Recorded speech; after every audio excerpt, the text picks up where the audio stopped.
Police Minister Polly Bushielo says she was disappointed with Minister Senzo Mkunu's failure to consult adequately before issuing a directive to disband the political killings task team. She says Mkunu ideally should have consulted her and Deputy Minister Kusel Matale as well as National Commissioner Fani Masemola before his decision. Bushielo made the remarks during her testimony before the ad hoc committee investigating police corruption in Parliament yesterday.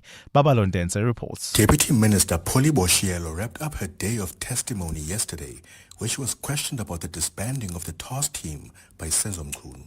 Like her fellow Deputy Minister Kusel Matale, Bushielo said she was never consulted and found out about the disbandment on social media in January. Bushielo also spoke of her disappointment at not being informed about such a critical decision on a task team that was relatively successful. In terms of how I felt, I was a little bit disappointed that I thought we were working together, and before you could take out the letter, I've read all the letter, all of it, and I thought it could have, as deputy ministers, maybe, discussed it with us. Bushielo said she hopes the ad hoc committee's recommendations will serve as a blueprint for the restoration of the police service and to help it regain trust among South Africans. Babalondense, Eyewitness News, Parliament. Controversial businessman and ANC backer Brown Mokgotsi has told police that he's living in fear after claiming there was a hit on his life.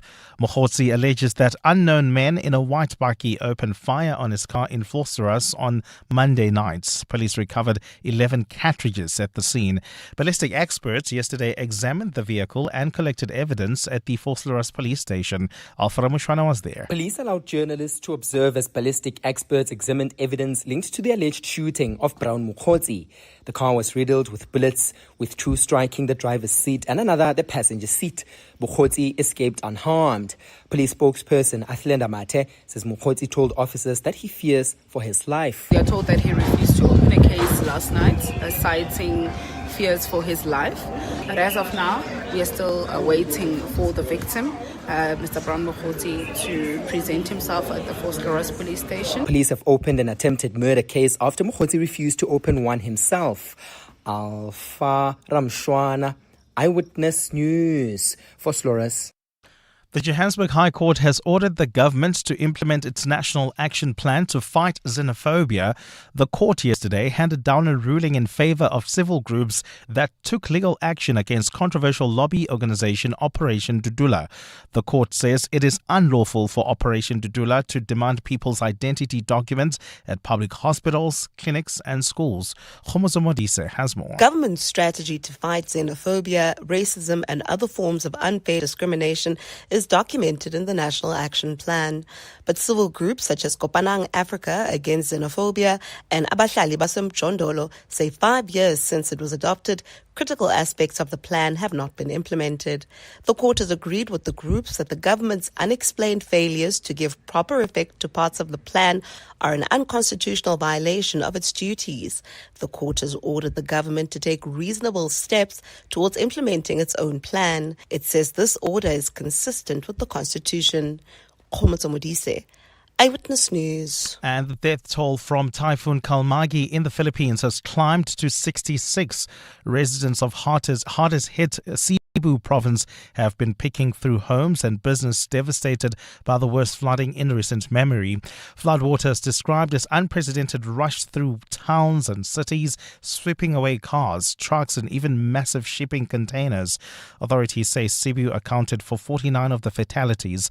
The Philippines is hit by an average of 20 storms and typhoons each year, routinely striking disaster-prone areas. It was hit by 2 major storms in September, including Super Typhoon Ragaza, which tore the roofs off buildings on its way to killing 14 people in nearby Taiwan. Gold is trading at $3,992.99 an ounce. The rand is at 17.49 to the dollar, 22.85 to the pound, 20.09 to the euro. Brent crude oil is at $64.89 a barrel. And in the traffic, we've got a major accident scene in Bedford View along the N3 North. It happened near Van Buren Road. Delays coming out of the Geldenes interchange. There's also an accident scene heading towards Diepkloof along the N1 North near the Diepkloof interchange. It is causing delays coming out of the N12. And in your sport, the Proteas lost to Pakistan by 2 wickets in the second last ball of the first ODI. Kaizer Chiefs put 4 past Orbit College to move to second in the Betway Premiership. And in the Champions League, Bayern Munich beat defending champions PSG. There's also wins for Arsenal, Liverpool, Spurs and Atletico Madrid. A partly cloudy day in store for Gauteng with afternoon thundershowers expected. Johannesburg starting at 14 degrees, peaking at 26. Pretoria 14 as well, reaching a high of 28. Vereeniging 15 and 27. The top story in EWN this hour, Deputy Police Minister Polly Bushielo says she was disappointed with Minister Senzo Mkunu's failure to consult before issuing a directive to disband the political killings task team. EWN, in touch, in tune and independent.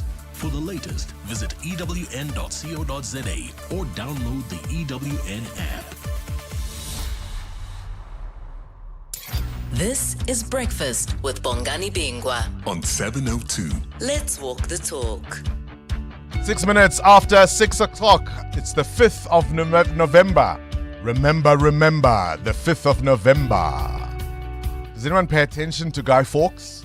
It's meant to be Guy Fawkes Day today, the 5th of November. Hence, remember, the 5th of November. We're not looking at Guy Fawkes though today.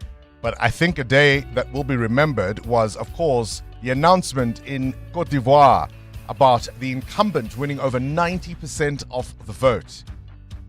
No party should ever be that popular. Of course, it does help if the opposition leaders are in jail. Kind of how you get those numbers and those sums in. That's our Africa Report focus this morning. What does that mean for that West African nation? These things matter, of course, because there are many migrants who are in this country because of the instability in their home countries. So you might think, what is happening in Abidjan have anything to do with your life? It has everything to do, my friend, with your life in a global world. Then a fascinating legal question before the Constitutional Court. Whose extradition is it anyway?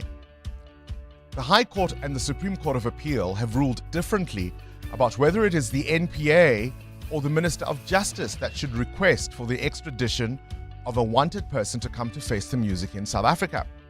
And a number of them have been using this loophole and uncertainty to dodge coming to face the music.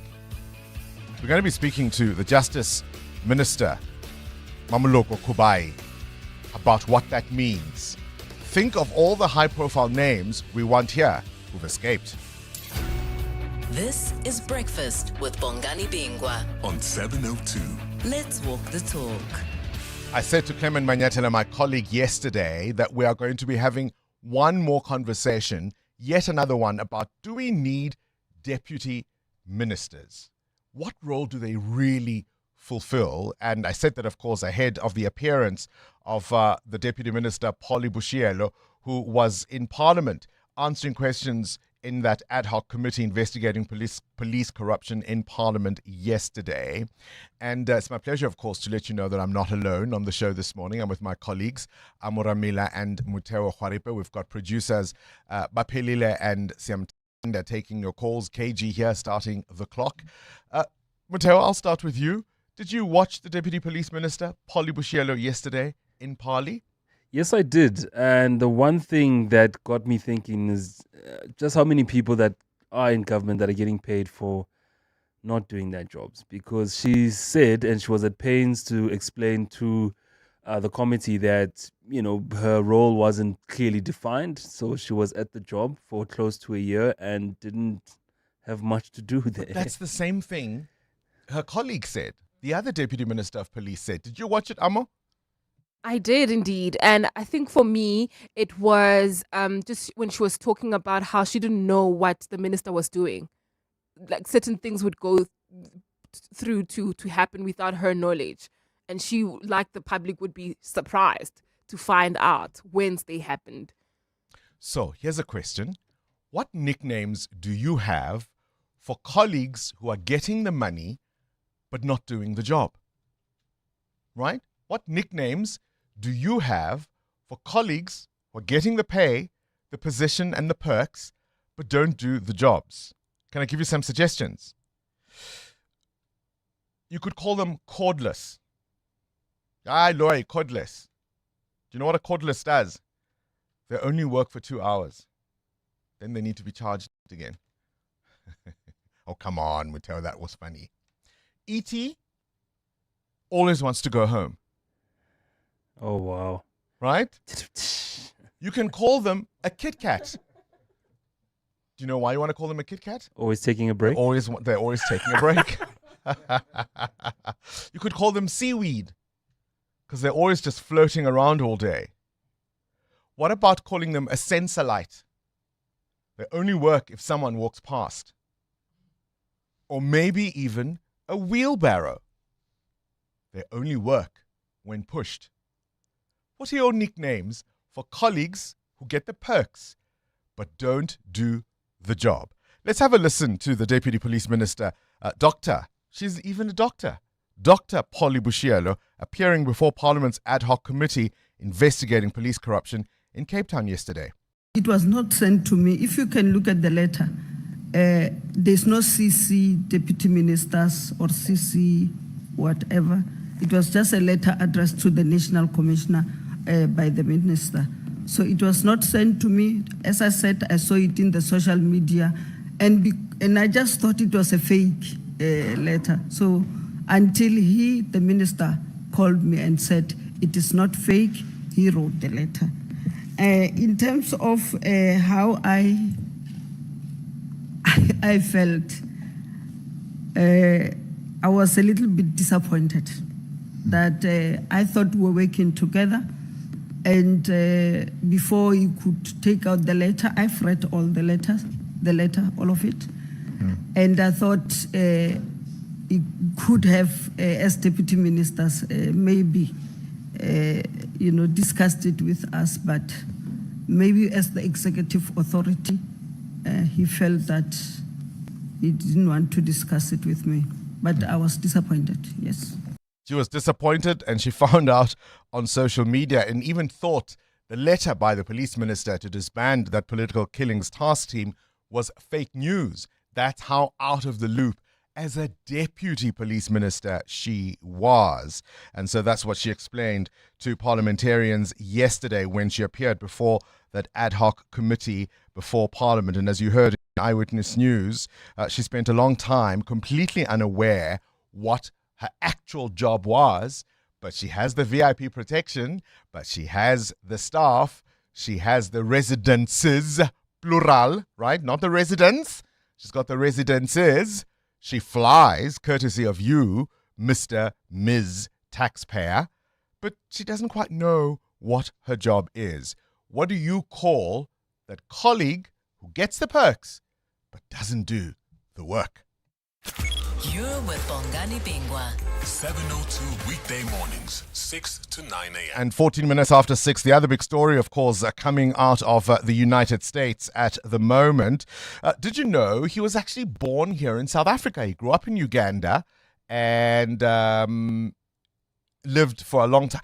Is it that he was born in Uganda and lived in South Africa, or was he born here and lived in Uganda? I get that confused. Perhaps let me just double check that with my producers before I say something.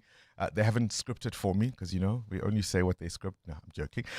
But it doesn't matter. Zoran Mandami has become the youngest mayor in New York since, I think, 1892. He's a 34-year-old lawmaker who has defeated Andrew Cuomo, the former governor of New York, and Republican contender Curtis Sliwa, becoming the first mayor of New York who is of Muslim origin, the first South Asian heritage who was born on this continent. And as I say, he'll be the city's youngest mayor in more than a century when he takes office on January the 1st. New York City has just elected its first Muslim, first Indian American mayor. The Democratic Socialist Zoran Mamdani is the projected winner, the mayor-elect of New York City. The projected winner, New York City Mayor, 34-year-old Zoran Mamdani.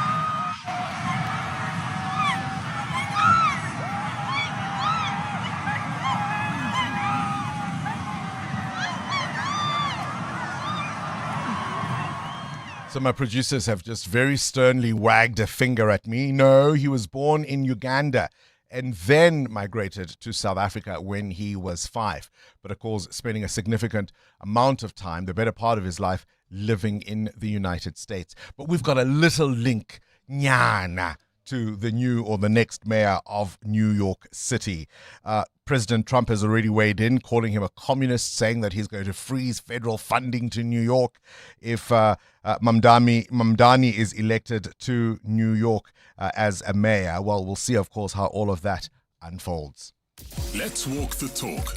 702. 16 after 6. Mateo Kharipa, you've got a question of your own? I want to know this morning, what's the most streamed song on your favorite music platform? So if we were to go on your platform now, Bongani, the song that you either play on your way here to work, your gym, jam. Oh, how would I find that out? It's there. They show you the amount of time you spend on So you're going to have to songs. show me because, I'm over 50. I'm curious as to what it is. We'll check it. All right, so you're going to later. dive into my phone, but I'm Apple. I'm iTunes, so that's the streaming platform I use. Yeah. I'm just curious about what song I've been listening to the most. In my head, I might have a few guesses, but I don't know if they'd be accurate. On mine, and I use Spotify, is Brown Dash, which shocked me a little bit because I thought I listened to a little bit more jazz than Kwaito. But yeah, he's right up there on top. Okay. Ooh, I want to see what my top 5 looks like. My top 5 is Java, Mandisi, Vusi Mahlasela, Gregory Potter, and Solailo I Solot. like how you say Mandisi like we know him on a first name basis. Of course. Yes, of course. I also said Java, though. Yeah, I didn't you guys say Mr. D. friends. Yeah, Mr. D. 702. Weather. 17 after 6, this EWN weather brought to you by Samsung. Rain or sunshine, choose your temperature with Samsung Air Conditioners. A partly cloudy day in store for Gauteng today with afternoon thunder showers expected. Temperatures maxing a little higher today than earlier in the week. 26 is your high in Jozi, 28 in Pretoria, 27 in Vereeniging. A partly cloudy day in store for Cape Town, a high of 26. Gqeberha and East London peak at 22. Durban 23. At the break of day, the shoreline hums with promise. A cool breeze drifts across the sand. Children laugh in the distance. Umbrellas bloom brightly, and the horizon glimmers with ease. It feels lighter here, fresher, as if summer has been redefined. That's the power of Samsung air conditioners in your home, where innovation meets serenity. Make every day a cooler, smarter summer. Shop at Samsung stores, online, or speak to your authorized installer. EWN Traffic. 18 after 6, this EWN traffic is brought to you by Outsurance. SMS out to 45142 now, and you could save on your car insurance. If you don't, ask them for 500 Rand. Let's have a first look at those roads. Well, Bongani, we're going to have a very busy morning, particularly on the N3 North due to an accident reported right near Van Buren Road. Delays coming out of the Earlands interchange, about a 30-minute hold-up already. So if you're heading towards areas like Germiston as well as Bedford View, please try to use the N17 as well as the R24 East. While traveling on the N1 North, we've got a car stuck on the road. It's right near the Deep Kloof interchange. On the N1 North, delays coming out of the N12 exit, and there's peak time pressure already on the Mike 1 North. This is between Boysons Road and Carr Street. More updates coming up. Stay tuned. There's more EWN on air, online, and on the EWN app. The Outsurance pointsmen know that every car on the road carries a story. There's a car on the way to the hospital, carrying an elderly couple, playfully bantering about who their first grandchild will look like. The Outsurance pointsmen know it's not just a car in traffic. It's bringing 2 generations together. Every story's different, and every story matters. That's why the Outsurance pointsmen have been doing what they do since 2005, in proud partnership with 702. Outsurance is a licensed insurer and FSP. Part of the 702 family. Hi, my name is Mbalenhle Felicity Nkubane, and I'm from Johannesburg. I'm staying in Malaysia currently. 702 helped me through my depression, my divorce, COVID. So I'm very, very happy that 702 helped me through all of those years. And I'm still going to continue listening to you guys from the morning to the evening. And yeah, thank you, 702. Welcome to our 702 family. Let's walk the talk. I'm Samela Kelboy, an actress and mom to 3 lovely kids. I worry about how sugar can make them sick. Drinking sugary drinks, could lead to diabetes, heart disease, and obesity as they get older. Diabetes is one of the top causes of death in South Africa. I'm joining the fight to demand government puts our health ahead of greedy industry profits. Government must act now. Protect public health. Increase the health tax on sugary drinks, tobacco, and alcohol. Sign the petition on heala.org. That's HEALA.org. Feel like an Eastern Cape escape? With FlySafair, you can now catch flights from Lanseria Airport to PE 7 times a week, or Lanseria to East London 6 times a week. Tickets start from just 770 Rand. So get to flysafair.co.za and grab those flights now. Just think, wild coastlines, beautiful scenery, and the friendliest folks around, all just a fast, affordable flight away. FlySafair, for the love of fly. T's and C's apply. At Auto & General, we understand your business is built on more than just vehicles. It's your stock, tools and equipment, and the premises where you work. Auto & General Business Insurance is designed for businesses like yours, protecting your assets against fire, theft, storms, and other unexpected events. To protect your livelihood, visit autogen.co.za and get an obligation-free business insurance quote. Auto & General, never not there. Auto & General is a licensed non-life insurer and FSP. T's and C's online. 702. Add your voice. Have your say. Let's walk the talk. Top of the morning, Mr. Bingwa and 702 lenders. Happy Guy Fawkes Day. I'd call that colleague Bawan. The only difference is that they have a 25-hour break. Thanks for a great show. Tabo in Boxburg. Good morning, Bongani and the breakfast. 702 lenders. No, and I call them Mama like Jude. Yeah, they are like Jude because they don't have work, they just get paid. You can even sing for them. I'm like Jude, I want them sebenzi, adlimali. It's Tabo Manyige here. I don't know, my brain is too wired into, what was the payoff line for Bawan? It's a 25-hour day. So then a Bawan is somebody who works hard. No, but I know he says 25-hour break, but he says the only difference is that he has a 25-hour break instead of working hard. It doesn't land. I think it lands. No. A Bawan is a hard worker because they work a 25-hour day. It's got to work with the tagline. We're asking for those nicknames, those colleagues who do the job, who rather get the pay but don't do the job. Of course, we're reflecting on the testimony yesterday of the Deputy Police Minister, Dr. Polly Bushielo, who was disappointed with Minister Senzo Mchunu for failing to consult them, even though by her own admission, she, which is what she said, and the other Deputy Police Minister, Kasel Matale, had undefined roles. It had taken the minister over a year to tell them what they were supposed to be doing as deputy ministers. So why on earth would he have consulted them?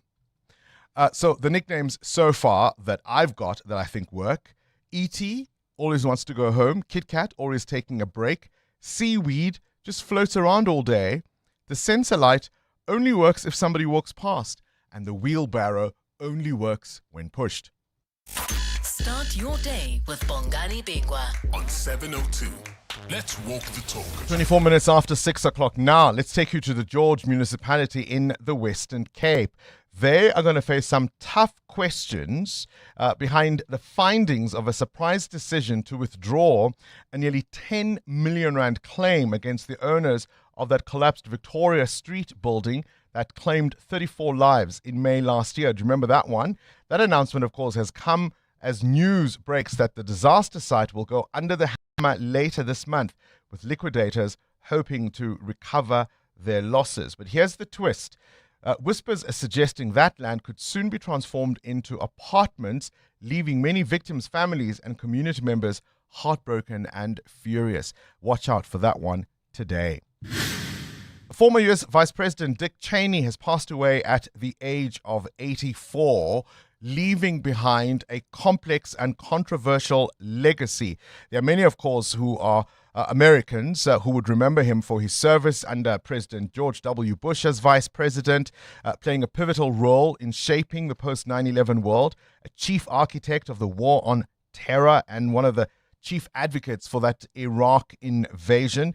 But he'd been around before. He was President Gerald Ford's White House chief of staff. He was in the House of Representatives. He was George Bush Sr.'s Secretary of Defense. There are many who will remember that part of his legacy and perhaps see it as mixed because he was a vocal critic of the Trump administration. And of course, if you live in Iraq or that part of the world, you might say, may his soul rest in eternal torment. An historic moment in New York City. We've already told you about the Democrat Zoran Mamdani, elected mayor, making him the youngest mayor since 1892, the first Muslim mayor and the first African-born mayor in the city. He triumphed over the former governor, Andrew Cuomo, who attempted a comeback 4 years after resigning following a scandal, and Republican Curtis Silva. Faked it, but didn't make it. I asked a question earlier to my colleague, Africa Melane. Have you ever been duped into parting with your money, with some of your money? Maybe you fell for a scam. Maybe you were sympathetic to a story that didn't turn out true. And by the time you realized, your money was gone. Former Irish legend DJ Carey has been jailed for 5.5 years in Dublin after exploiting people's generosity to con them nearly £350,000. The 54-year-old, once hailed as one of the greatest hurlers of his generation, pleaded guilty to 10 counts of inducing people to give him money by falsely claiming he had cancer. In a shocking twist, he allegedly sent victims a staged photo of himself lying in bed with an iPhone cable tapped to his nose, pretending it was an oxygen tube. What kind of guy is this? Have you ever been duped to part with your money? I'm particularly keen to hear those stories where it was a friend who led you astray. Adam Gilchrist will have more on that story in 2 hours' time. My goodness, where does the time go? Rock royalty, turning 66 today. Born on this day in 1959, the legendary Bryan Adams. You'll know him for the epic ballad, Everything I Do It For You. Please Forgive Me, Heaven, and so many more hits. Look into my eyes, you will see what you mean to me. Such a heart, such a soul. And when you find me there, you'll search no more. Don't tell me it's not worth trying for. You can't tell me it's not worth dying for. Shame. Poor Amo. I troll her every day when we play these old school songs, which of course she was not around for. But I'm going to troll her anyway. So everything that we do, we do it for you. 702. Good morning, Bongani. Before I start with my story, what are some of your wish lists for the next mayor of Johannesburg? Ooh. As a resident? Intelligence, integrity. Services, service-wise, service delivery-wise. Can we just get the job done? Yeah. Stop the water issues. Yeah. Fix the pipes. Fix the infrastructure. Make Yeah. the city clean. Make it secure. Can we have power all the time? Yeah. And this is on the back of the story that you mentioned earlier about the New York mayor, Zoran Mamdani, who has been announced as the mayor of New York a few hours ago. He is promising New Yorkers that he's going to deal with the soaring cost of living. He's going to offer free city bus travel, childcare, and city-run grocery stores. So he's not going to advocate for chain stores or franchise stores to sell groceries. So he wants city-ran grocery stores in New York City. That's some of his wish list. The front page of the Business Day, PIC board specifically furious over a 400 million rand payout. Board considering legal action against a BEE partner at Lanseria Airport. They've also got a picture of war criminal Dick Cheney, as some might call him, leaving behind a complex legacy. The front page of the Sowetan, Mukhotsi's stage fright. Witnesses say driver of the red car involved in that alleged hit stopped at a secluded spot, got out and fired shots. Mokgotsi, of course, has said that he was the driver and was fired at by unknown assailants. Comrades Entry Chaos says the front page of The Citizen. Thousands of roadrunners across the country heartbroken yesterday when entries for next year's Comrades closed just after 10 hours. EWN Business. Well, I'm trying to figure out how to answer your question, Mutewa, because you are asking us what is our favorite music platform and what songs have we been listening to. Yeah. Amo showed me how to do it. So on top of my list so far this year, Celeste, Jasmine Horn, Liz Wright, Luther Vandross, Rosanne Patterson, Layla Holloway, Vivian Green. Fantastic new artists I've just discovered. Sarah Gazarek, Avery Sunshine, Yeba, Bobby McFerrin, The Brother Moves On, Donnie McClurkin. I mean, Prince, Lady Gaga, Diane Reeves. It's quite a mixed bag. You can stay. Really? Yeah. What prompts the question? $5 billion or 87 billion rand. That's the amount of money Spotify made from music and podcast lovers over the past year. The leading music and podcast streaming platform says its pool of paying subscribers rose by 12% to 281 million, and its monthly average users rose by 11% to 713 million. Now, revenue from paying subscribers also rose by 9%. Now, despite its success over the past year, it seems listeners do not like ads playing as they listen to their favorite songs or podcasts. The ad-supported revenue is down 6% at the company at $524 million. Spotify's operating income increasing to $682 million, up 28% from last year. Its competitor Apple Music has also seen some success in the streaming segment. Apple Music generating $9.2 billion in revenue in 2024, saying 56% of users are female, while 44% are male. Apple Music has over 93 million paying subscribers, and one of them is Bongani Bingwa. Indeed. Where's the rand? 17 rand. Is it music to our ears? It is, definitely. 17 rand 48 cents against the US dollar, 20 rand 9 cents against the euro, and at 22 rand 74 cents against the British pound. The price of gold at $3,961 an ounce, or platinum is at $1,538. Brent crude at $64.33 a barrel. More business after 7. Straight to the news desk. Lisa Zulu, what else you got? Thanks, Bongani. Good morning. The remaining suspects in the Westbury shooting that claimed the lives of 2 teenagers have been handed over to police by their parents. They were charged yesterday for the October double murder. Police first arrested a 19-year-old suspect in connection with the crime after he wrote his matric exam in Diepkloof last week. 35-year-old man, believed to be the mastermind, was also arrested last week. They are all accused of shooting 7 teenage boys at a suspected drug den in Westbury last month.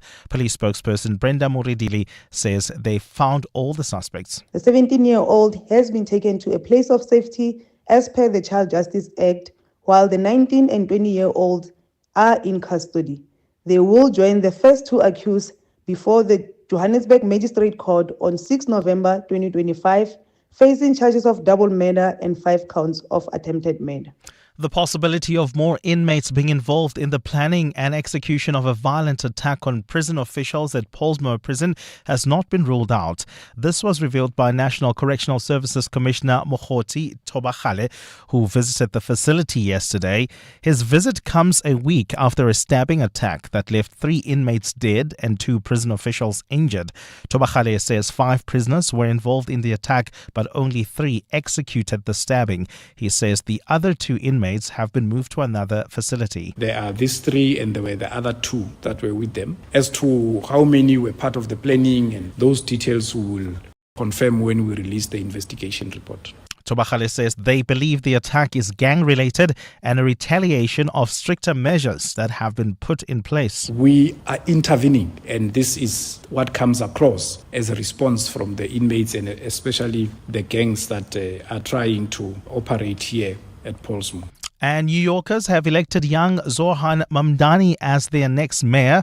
Mamdani's victory came in the face of fierce attacks on his policies and Muslim heritage from President Donald Trump and business elites. The 34-year-old is a state lawyer, appealed to voters by pledging to tackle the soaring cost of living, offering free city bus travel, childcare and city-run grocery stores. He focused on living costs facing ordinary New Yorkers, building support through his informal personal style, social media savvy and a massive canvassing ground game. US President Donald Trump made an 11th-hour intervention in the race, calling Mamdani, who will become New York's first Muslim mayor when he takes office in January, a Jew hater with no credible evidence to support that accusation. Some voters weighed in as they cast their ballots in the mayoral election. I really believed in the message Zoran Mamdani was proposing as part of his campaign. I really think it has a chance to change this city for the better, and so I wanted to be here no matter what. It's the first time I felt like I've had a mayoral candidate like Zoran Mamdani that's represented me and my interests. The city's getting really expensive, so it was really important for me to have a candidate that supported affordable housing. A partly cloudy day in store for Gauteng with showers expected. The temperatures are at lows of 14 and 15 degrees, peaking at highs between 26 and 28. And in the traffic, we've got heavy traffic volumes on the N3 North. That's due to an accident reported right near Van Buren Road. Delays coming out of the airlines interchange, about a 30-minute hold up there. So please be on the lookout. And if you're heading towards Germiston or even Bedford View, please try to use alternative routes. The top story this hour, the remaining suspects in the Westbury shooting that claimed the lives of 2 teenagers have been handed over to police by their parents. It's amazing what help can do. Help can take you from smart money moves to smart gadgets and household must-haves. With an FNB Premier Credit or Fusion card, get up to 40% back in e-bucks on devices and appliances. Open any FNB Premier account today, celebrating 25 years of helping you live the Premier life. FNB, help changes everything. TC's earn rules apply while stocks last.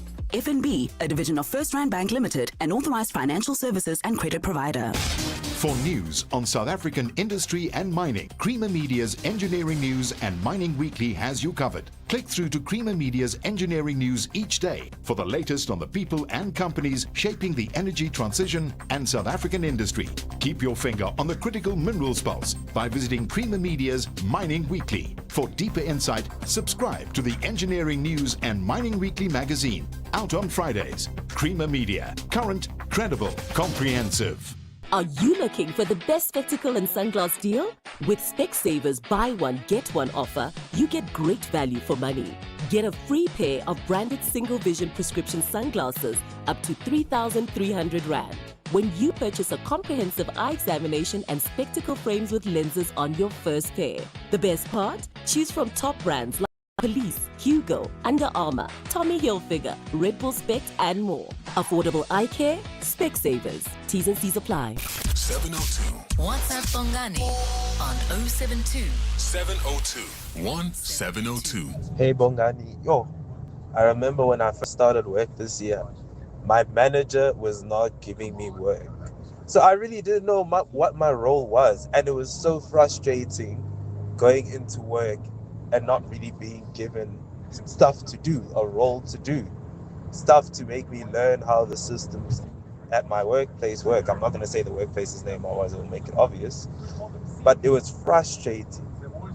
I don't know why these deputy ministers didn't complain and start saying, we don't know what our roles are. We're coming in here, we're getting appointed, and we feel like we're not getting any meaningful work. But I guess when you're getting paid for doing nothing, it's nice. Oh, good morning, Bongani. You're a legend. I mean, those are such power names.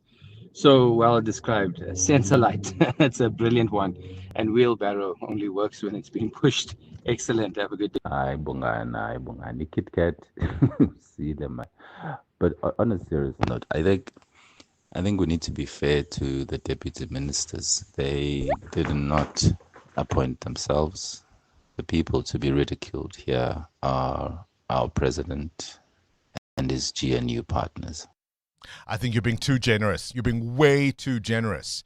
What does it say about their own personal integrity? That they will take salaries off public money. They will be given residences. They'll fly around the place. They'll show up. When they show up at, I don't know, the opening of something, right? Opening of an envelope from the looks of it.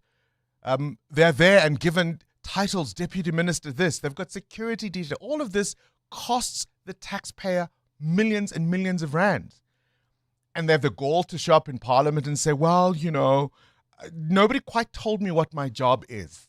So I've been raking in all these millions, piling up a nice fat pension at the expense of the taxpayer, but I don't actually know what I'm supposed to be doing. So I'm asking for those nicknames. If you've just joined us and you're wondering what those voice notes are, nicknames for co-workers who get the pay but don't do the job. E.T., he always wants to go home. A Kit Kat, always taking a break. The sensor light only works when someone walks past. A wheelbarrow only works when pushed. And the cordless only works for 2 hours and then needs to charge again. What are your nicknames for your lazy co-workers? Come on, let's have some fun with this. Good morning, Bongani and the team. Oh, my most played artist on my iTunes is Karishma Elekompo, genre vocalist. Oh, I love Karishma so much. And last week, we just received the news that she was involved in an accident and she's currently in hospital. Just want to wish her a speedy recovery. Judith in Endermark. EWN Sport. Cindy Paluta, not quite music to our ears. The score yesterday coming out of the subcontinent. Yeah. When the Proteas posted 263, I had a feeling. I was like, this is going to be just a little bit too short. Yeah. But let's see. And then they were bowling really well. And then I switched off the TV and then I just watched it on Crick Info because I found like it's easier to read the score than to watch the anxiety. So in the end, Pakistan narrowly beating the Proteas by 2 wickets on the second last ball of the match. Yeah, so the Proteas had posted 263. De Kock top scored with 63. Pretorius made 53. Pakistan got the win. Aga making 62. Here's Corbin Bosch who put in a handy 41 or 40. I think the wicket was definitely a tough one. I think both sides showed that it's probably a new ball wicket. Ball turned quite a bit after that, so the spinners played a crucial part, and I think for both teams, both sets of spinners were on top of it. Again, I think we were just 10-15 runs short of probably winning this game at the end of the day, so I don't think we were too far off, but it's just one of those days. Australia dropped rising star Sam Constas and named 3 uncapped players for the opening Ashes test with England starting November 21st. Labuschagne is back after he was dropped for the Windies tour. In the Betway Premiership, Nduzi Shabalala scored twice as Kaizer Chiefs thrash Orbit College 4-1. They're now second on the table. Coach Cedric Kaze. We got into the game with the right attitude, the right mentality, able to press, able to play forward, able to find spaces. We scored very early, 4 goals. Believe that it's first time since I'm here in the league we score 4 goals. I'm very happy and very happy as well for the 3 points. Skekone again failing to get a win, held 1-0 by Richards Bay. Polokwane beat Amazulu 1-0. Chipper and Magesi goalless. Bayern Munich's top of the Champions League after beating defending champions PSG 2-1. Diaz scored both goals for Bayern before being sent off before half-time for a dangerous tackle. Arsenal lies second overall after a 3-0 win over Slavia Prague. Liverpool beat Real Madrid 1-0. Spurs got a 4-0 win over Copenhagen. Juventus 1-0 with Sporting. Springboks are expecting a hostile environment. They're taking on France in Paris on Saturday night. Here's Lotte Jager. Every test match is a big challenge for us as a team and for each individual personally. So this week the French are a very good team and we know it's going to be a big challenge. We're looking forward to that, like every test match. All Blacks won't have Geordie Barrett for the rest of the year. He injured his ankle and knee in the win over Ireland. And in tennis, the WTA finals, Goff easily beating Paulini 6-3, 6-2. Sabalenka needed 3 sets to beat Pagula 6-4, 2-6 and 6-3. Cindy Paluta, Eyewitness News Sport. PSG Asset Management sees opportunities others have missed. Like that stock, once up, now down. We thought good price and started our in-depth research there. Turns out it was a quality undervalued company working hard to restore market confidence to deliver soaring returns when they did. Because for us, a good price is just the beginning. To partner with us, contact your financial advisor or visit psg.co.za. PSG Asset Management Pty Limited is an authorized financial services provider and part of PSG Financial Services Group, a licensed controlling company. Hey guys, this is Robert Marawa, HollywoodBet's brand ambassador. Playing responsibly is part of the winning strategy. Make smart choices and continue to score. If you or someone that you know needs help, call the South African Responsible Gambling Toll-Free Counseling Line on 0800 006 008 or WhatsApp help to 076 675 0710. Hollywood Sportsbook is a licensed betting operator. HollywoodBet supports responsible gambling. No persons under the age of 18 years are permitted to gamble. Winners know when to stop. Access to the internet is vital for any country to grow. That's why the recent 6.75 billion rand digital infrastructure deal that Standard Bank Corporate and Investment Banking facilitated between Telkom and an Actors-led consortium is so transformational for South Africa. It unlocks growth and provides internet access to underserved communities who will now have access to the internet for the very first time. Search CIB Stories of Impact to watch the full story. Standard Bank is an authorized FSP and registered credit provider. T's and C's apply. The Brainy Kids of the Whiz Quiz On 702. Good morning, 702. My name is Kahisha. I am 12 years old. I am in grade 6 and I go to South Downs College. I am not too sure what I want to be when I grow up, but I love sports. I watch sports analysts and especially soccer, and I am very excited to play the Whiz Quiz with you today. We're excited to play with you. Kahisho, can you win 10,000 Rand? 702. Coming up at 7:15, the big interview. Business Outsurance are experts in business insurance for plumbers, electricians, and other tradesmen. Pumlani. Switching to Outsurance was one of the best decisions that we've ever made. We needed business cover over 15 million. Outsurance came forth for us. At Kani, we sleep better at night, knowing that we always get something out of Outsurance. Switch to Business Outsurance and you could get a massive 20% discount on your business insurance premium. Visit outsurance.co.za. Switch and save today. Licensed insurer and FSP. TCs and information online. When it comes to protecting your workforce, trust the workwear brand that has been protecting workers for over 150 years, Sweetall. Sweetall has overalls and uniform solutions for every industry, so your team is safe, comfortable, and ready to tackle any challenge. Visit our new Boksburg showroom, shop A1 Atlas Road, Westwood, Boksburg, or go to sweetall.com today. Sweetall, we never let you down. Superior protective workwear since 1871. EWN Traffic. All right, let's catch up with the roads. 13:12 to 7. In fact, Amo, that N3 North crash, is it a bad one? It is indeed a horrible one, Bongani. It's right near Van Buren Road. It's causing heavy traffic volumes coming out of, at this moment, Fort Turker Road along the N12 East. So please be on the lookout there and expect about a 40-minute hold up if you're heading towards areas like Germiston as well as Bedford View and even Greenstone. Please try to use alternative routes like the R24 East into the Kirudi's interchange as well as the M2 East instead. While traveling on the N3 North, we've got roadworks taking place in the Calvin area, delays towards the Baklu turnoff, and more roadworks are causing delays along the R21 North. This is now in the Tembisa area just near Olifantsfontein Road, so please be on the lookout there as well. I'll have more updates. Stay tuned. There's more EWN on air, online, and on the EWN app. Ready to sell your vehicle? We Buy Cars goes above and beyond to make it simple, quick and rewarding. Sell your car, bike, boat or bakkie for a great price with instant payment. Trading in or buying next, explore over 12,000 vehicles. Plus get flexible finance and cover options at webuycars.co.za or at any branch. We Buy Cars, the best way to buy or sell. No two people are identical, and nobody's finances are the same. That's why you need a banking partner that adapts to your complex circumstances. If you earn 800,000 Rand per annum or more, you may qualify for Investec Private Banking, where you'll enjoy effortless digital capabilities, backed by real people who understand you. We'll even switch your account for you. Now that's private banking. Investec is an authorized financial services and registered credit provider. Investec, out of the ordinary. Join us. Let's walk the talk. This is 702. Good morning, Bongani and the team. My word is blister. They only turn up when the work is done. Have a good day. This is Marilyn from Mayerton. Oh, we can extend that one so far. I love the fact that you were gentle about it. They only turn up when the work is done. Blisters. And of course, they explode. And yeah, we could go to all kinds of places with that. Keep them coming. Those nicknames for lazy co-workers. They get the perks and the money, but they don't do the job. Who is the whizziest of them all?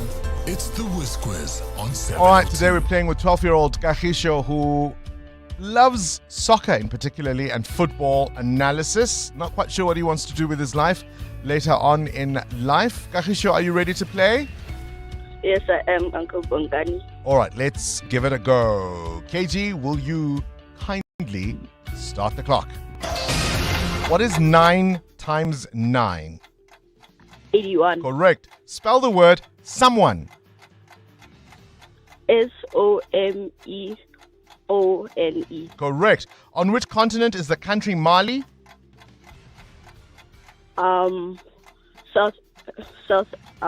South America. It's in Africa. Which huge animals became extinct almost 65 million years ago? Mammoths. The dinosaurs. Give the present tense of the word sank. Excuse me? Give the present tense of the word sank. Sink. Correct. Which province borders on Lesotho? Is it Gauteng or the Free State? Gauteng. It's Free State. What beginning with S do we call vapor coming from boiling water? Smoke. Steam. True or false? The British King's official residence is Windsor Palace. It's false. It is false. Very rough one for you, Kagisho. You walk away with only 3 correct answers, and that means 300 Rand. Remember, to get 10,000 Rand, you must get all 10 correct. Otherwise, it's $100 for each correct answer. The brainy kids of the Whiz Quiz on 702. Coming up in the next hour, what's the question? Brought to you by Outsurance. Up to 3,000 Rand in cash is up for grabs. All you need to do is send us an answer based on something you heard in the show that might have piqued your interest. You win 1,000 Rand for that. Simply WhatsApp us your name and the answer to 072 702 1702. Then later, someone wins 2,000 Rand for asking a question that gets to your answer. Now, you always stand a better chance of being selected if you've SMS'd out to Outsurance and got yourself a quote. So SMS out to 45142 now, and you could save on your car insurance. 702. The Africa Report. Let's focus on stories from the continent we should not ignore from the rest of the continent, I should always say. Whenever anybody wins more than 90% of a vote, eyebrows ought to be raised. President Alassane Ouattara has clinched a 4th term in the 2025 Ivorian presidential election with nearly 90% of the vote count. The election comes, of course, after the exclusion of 2 high-profile rivals. As I say, it raises eyebrows. And what does it mean for democracy and stability for the Ivory Coast? We've got on the line His Excellency Sakaria Kone, Ivory Coast Ambassador to South Africa. A very good morning to you and thank you for your time. Welcome to 702 Breakfast. Thank you so much. Good morning to you and to everyone. You will understand cynicism around the world when an incumbent wins by that kind of margin with high-profile rivals not allowed to participate. Well, I think this is a way that people approach it. I think it's the wrong way. What one has to understand that so-called excluded, they were not excluded. They did not comply with the laws that are the laws of the land. Number one, the leader of PDCI, Mr. Tian, was have been away for 25 years from Cote d'Ivoire, and he had the French nationality, and he did not relinquish his nationality till the time that it was already late, when the voter registers were already done. And for former President Laurent Gbagbo, he was already sentenced to 20 years, although he was given what you call the president signed what you call a a decree to release him, but he did not get the amnesty as he was supposed to qualify it for the election. So it was not an exclusion. And this was not done only in the eve of elections. This is a sentence that was given to President Laurent Gbagbo after the post-electoral crisis of 2011.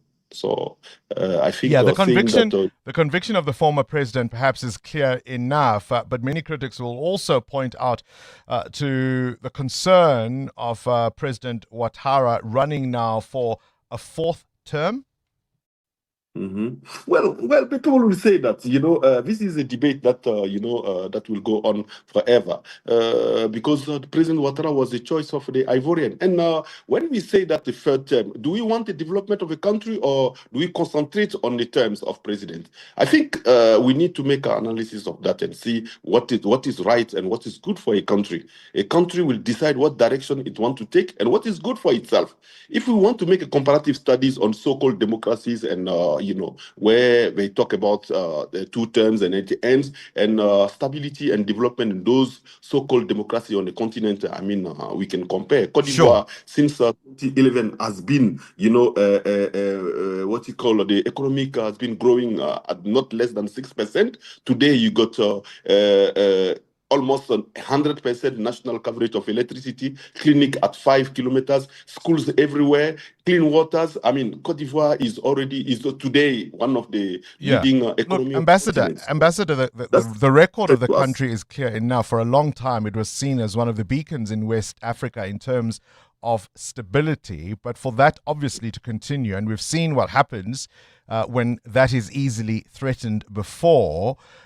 We can talk about legalities. One can win elections legally, but there's also the issue of legitimacy. We know many voters abstained. There was widespread anger over the decision to run for a fourth consecutive term. We saw, the protest that broke out in response to the contenders being not allowed to participate, to the point that the government had to ban demonstrations, more than 200 people arrested in the build-up to that vote. Legitimacy will be a question here. No, we can't talk about legitimacy here if you have over 50% of the population that attended the elections. So this is one of the best turnout, it's among the highest turnout of voters since independence of Côte d'Ivoire, except 2010, where we had 82%. From 2010, they have never been over 50% of voter turnout since we gained our independence. So I don't think we talk about legitimacy here. So because if you talk about legitimacy, you have to, you also have to look at, prior elections, those that were held in 2010, 2015, 2020, and not only the presidential election, but local elections. And the RHDP, the party of Ouattara, has always been on top with the majority of the parliament, with parliamentarian, the majority of municipalities, the majority of regions. So what else are we talking about in terms of legitimacy? So I think if we were to look at that, because you are talking about democracy, so what is democracy then? If, you have the majority and still they talk about legitimacy. So There's still going to be a question about how President Ouattara is now going to have the task of uniting a nation that has some divisions. Your points, of course, notwithstanding. Has there been any sense of post-election tensions, and how does the president bring all Ivorians together? I think when we talk about tension, you have to look at the percentage. In terms of the elections, it's only a very, very, very few areas in the country, and it was not even major cities. It was not even major cities. This was one village where there was some incidents, and beside that, generally speaking, the whole country was calm and peaceful.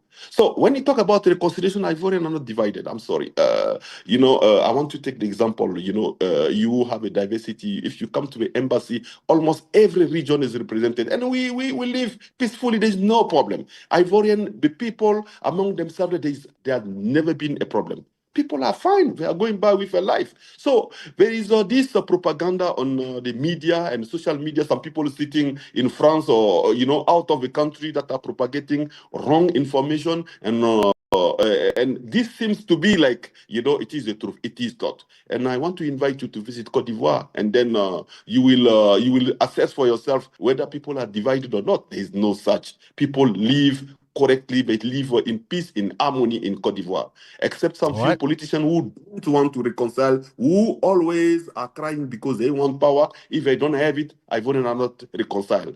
I think really this is wrong. We'll leave it there. Your Excellency, Zakaria Kone, who is Ivory Coast's ambassador to South Africa. Nothing to see here. Ivory Coast is a country of stability. The will of the people has been made known, and he says President Ouattara has the legitimacy and the mandate of the voters. 702. Coming up, the big interview. The big interview focuses on a long-standing issue in South African law. Whose extradition is it anyway? Is it the NPA or the Minister of Justice who can ask foreign countries to give us criminally accused persons to come and face the music? Up next, the Justice Minister, Mamloko Kubai. This is EWN. Deputy Police Minister Polly Bushielo is not happy with how Senzo Mchunu handled the political task team matter, and Uganda-born and Queens-raised Zohan Mamdani becomes the New York's new mayor. Good morning, I'm Sfiso Zulu. Deputy Police Minister Polly Bushielo says she was disappointed with Minister Senzo Mchunu's failure to consult adequately before issuing a directive to disband the political killings task team. She says Mchunu ideally should have consulted her and Deputy Minister Castle Matale as well as National Commissioner Fani Masimula before he made the decision. Bushielo made the remarks during her testimony before the ad hoc committee investigating police corruption in Parliament yesterday. Babalo Ndenze was there. Deputy Minister Polly Bushielo wrapped up her day of testimony yesterday, where she was questioned about the disbanding of the task team by Senzo Mchunu. Like her fellow Deputy Minister Castle Matale, Bushielo said she was never consulted and found out about the disbandment on social media in January. Bushielo also spoke of her disappointment at not being informed about such a critical decision on a task team that was relatively successful. In terms of how I felt, I was a little bit disappointed that I thought we were working together, and before you could take out the letter, I've read all the letter, all of it, and I thought it could have, as deputy ministers, maybe, discussed it with us. Bushielo said she hopes the ad hoc committee's recommendations will serve as a blueprint for the restoration of the police service and to help it regain trust among South Africans. Baba Londenza, Eyewitness News, Parliament. The Chief Financial Officer of the Road Accident Fund, Bernice Potgieter, has stuck to her guns that the entity was not being errant by switching to a new accounting standard in 2021, which has been ruled invalid by the court. Potgieter was before Parliament's Standing Committee on Public Accounts yesterday, which is investigating financial mismanagement and corruption at the RAF.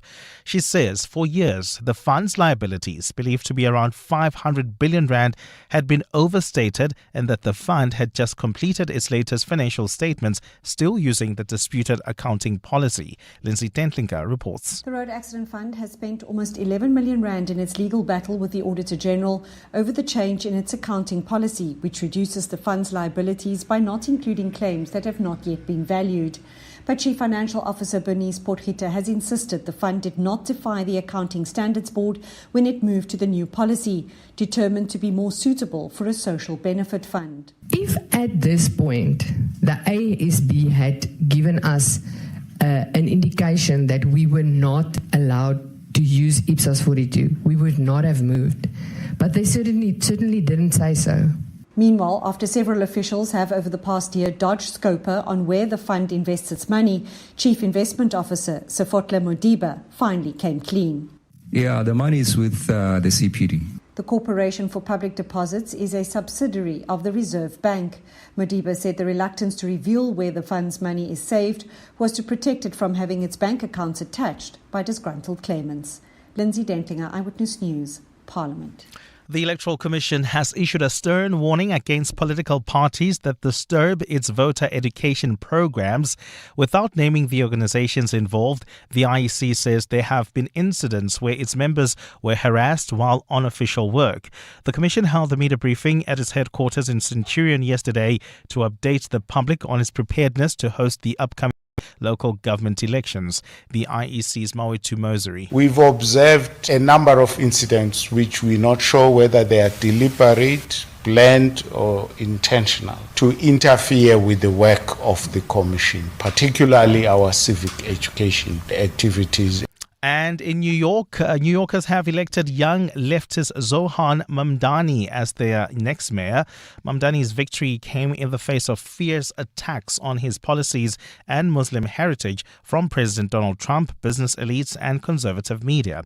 Mamdani, a state lawyer, appealed to voters by pledging to tackle soaring costs of living, offering free city bus travel, childcare and city-run grocery stores. U.S. President Donald Trump made an 11th-hour intervention in the race, calling the 34-year-old who will become New York's first Muslim mayor when he takes office in January a Jew hater, with no credible evidence to support that accusation. Mamdani addressed supporters in New York a short while ago. New York, tonight you have delivered a mandate for change, a mandate for a new kind of politics, a mandate for a city we can afford, and a mandate for a government that delivers exactly that. Gold is trading at $3,992.99 an ounce. The rand is at 17.49 to the dollar, 22.85 to the pound, 20.09 to the euro. Brent crude oil is at $64.89 a barrel. And in the traffic in Edenville, Greenstone, we've got an accident reported on Morofontein Road. It's right near the N3 off-ramp. It's causing delays. Please be on the lookout there. While traveling on the N1 North, we've got some delays between the Soweto Highway and Albertina Sisulu Road. And in your sport, Kaizer Chiefs are up to second in the Betway Premiership after beating Orbit College 4-1. Champions League wins for Bayern, Arsenal, Liverpool and Spurs. The Proteas men lost to Pakistan by 2 wickets in the second last ball of the first ODI, and the All Blacks without Geordie Barrett for the rest of the year. A partly cloudy day in store for Gauteng with afternoon thunder showers expected. Johannesburg is at a low of 14 degrees, peaking at 26. Pretoria 14 as well, reaching a high of 28. For the Ingang 15 and 27. The top story in EWN this hour, Deputy Police Minister Poli Bushielo says he was disappointed with Minister Senzo Mkunu's failure to consult adequately before issuing a directive to disband the political killings task team. EWN, in touch, in tune and independent.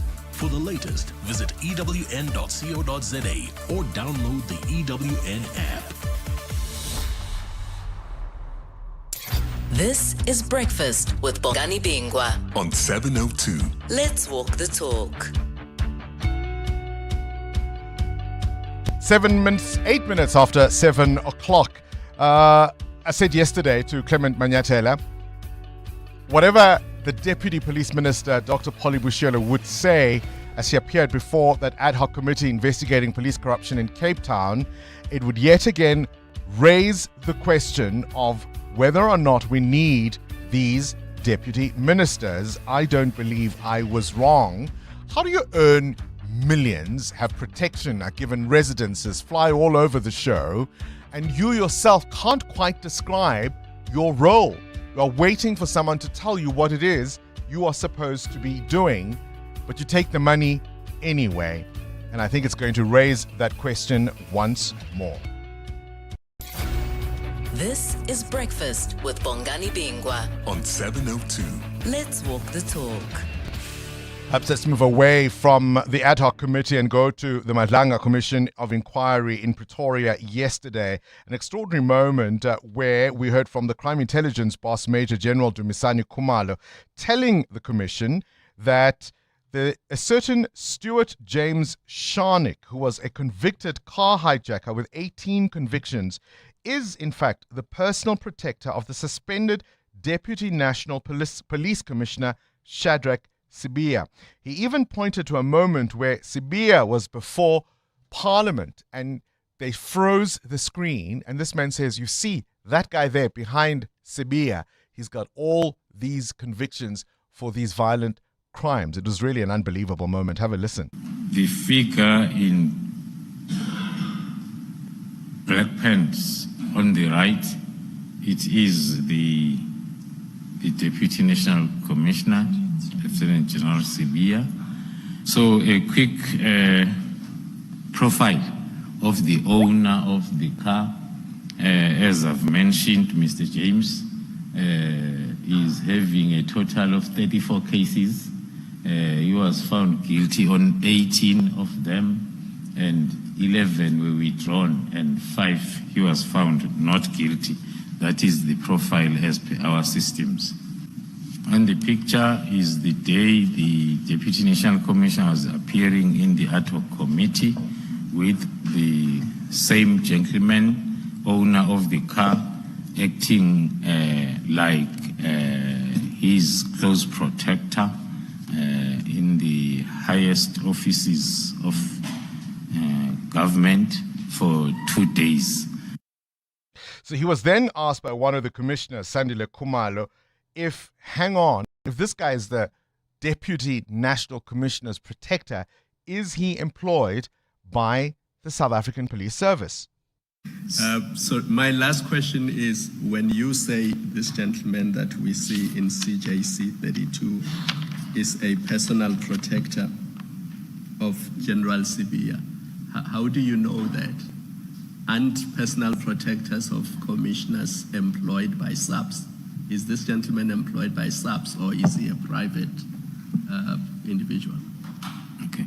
No, that is very correct, Commissioner. The personal protectors of SAPS senior officers are employed by SAPS, but in this case, then for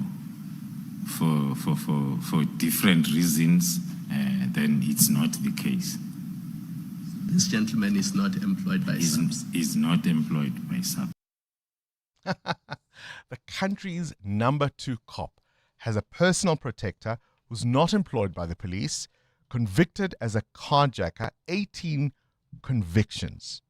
And that is who is protecting our number 2 cop. Yeah. You're with Bongani Bingwa. 7:02 weekday mornings, 6 to 9 a.m. Good news, no doubt, for those who would have been supporters of Zoran Mamdani, who has now defeated independent Andrew Cuomo. Remember, of course, Andrew, longtime Democratic Party member and a former governor of New York. When he lost the primary within the party, Andrew Cuomo ran then as an independent to still challenge Zoran Mamdani, who had won the Democratic nomination to become New York mayor. And now, of course, in an open field, the two of them went against a Republican, and Zoran Mamdani has emerged as the winner, becoming New York City's first Muslim mayor. That 34-year-old state lawmaker has described himself as a democratic socialist. I want you to listen to this interview he gave to NBC in June, where he was asked about billionaires and whether it is right to have them in the first instance. And then, of course, he also explains in this interview the criticism that has been leveled at him by US President Donald Trump. You are a self-described democratic socialist. Do you think that billionaires have a right to exist? I don't think that we should have billionaires. Frankly, it is so much money in a moment of such inequality. And ultimately, what we need more of is equality across our city and across our state and across our country. And I look forward to work with everyone, including billionaires, to make a city that is fairer for all of them. Well, let me ask you about what Donald Trump, the president of the United States, has had to say. He's had a lot to say about your campaign. He called you a communist. Because he's the president, I want to give you a chance to respond directly to him. How do you respond? Are you a communist? No, I am not. And I have already had to start to get used to the fact that the president will talk about how I look, how I sound, where I'm from, who I am, ultimately because he wants to distract from what I'm fighting for. Zoran Mamdani, that new New York mayor. He takes office, I think, on the 1st of January. Now, other things you need to know. Good news for your wallet and wheels. Time to fill up and hit the road, because starting today, South African motorists will be paying less at the pumps. The Department of Mineral Resources and Energy announcing a welcome drop of 51 cents per litre for both 93 and 95 octane petrol. We'll certainly be looking at the ad hoc committee in Parliament today.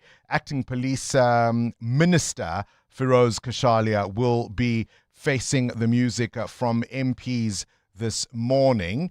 And on this day, 1971, Elton John released his fourth studio album, Madman Across the Water. And that was the song that gave us, the album rather, that gave us Tiny Dancer. 702. Up next, The Big Interview. EWN Traffic. 7:15 on the nose. Slow traffic in Orlando West. This EWN Traffic brought to you by Outsurance.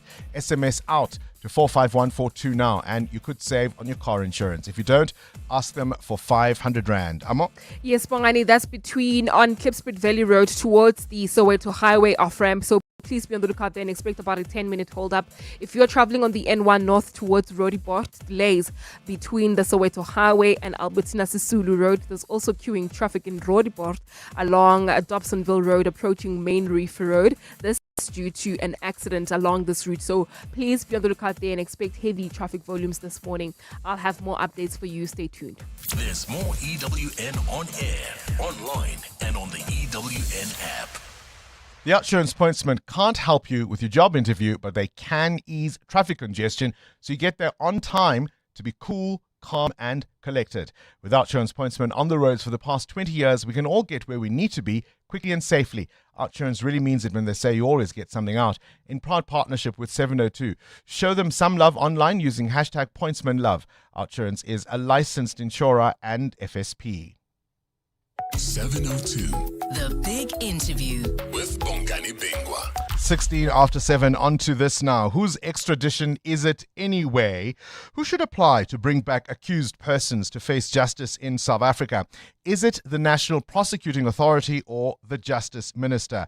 It's a question that has so far allowed some wanted fugitives to evade the clearly short arm of the law. I'll give you a couple of examples. There's one Richard Payne, who is in the UK, accused of defrauding the Gauteng Department of Health of more than 700 million rand.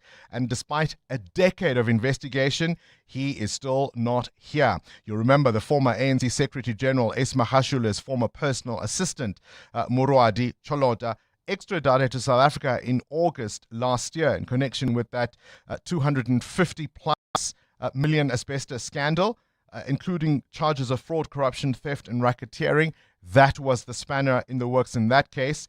And then perhaps most famously, Jonathan Richard Schultz, arrested in 2019 in connection with alleged theft and sale of unwrought precious materials. The courts seemed to agree with Mr. Schultz, and hence it's known as the Schultz judgment. So why can't we bring them back to face the music here in South Africa? The Justice Minister, Minister of Justice and Constitutional Development, is Mamboloko Kubai, who has generously agreed to talk to us this morning. Always a pleasure to have you on the show, Minister. Thank you for your time. Good morning, Bongani, and good morning to your listeners. Thank you for hosting. Can I ask you just to explain what is the actual issue here in terms of how the extradition process works? Do you believe the NPA can ask foreign countries to bring back wanted accused persons to this country, or is it your duty to do so? No, Bongani, it's a process, and let me explain. The authority lies in terms of law with the minister. But the NPA is involved in the process because the minister does not get to have a case and is not a person that deals with prosecution. So what happens is that NPA would go into investigation of police and everybody else. And once they say, this is the case we've got against, let's say, Mamoloko. And Mamoloko currently is in UK, is not in South Africa, and want Mamoloko to bring back. NPA, through the NDPP, writes to the minister to request that that person must be extradited. And then the minister writes to the counterpart to say, we are requesting this person to be extradited back to South Africa, and communicate a letter from the NPA so that it can be sent to the prosecutor in that particular country.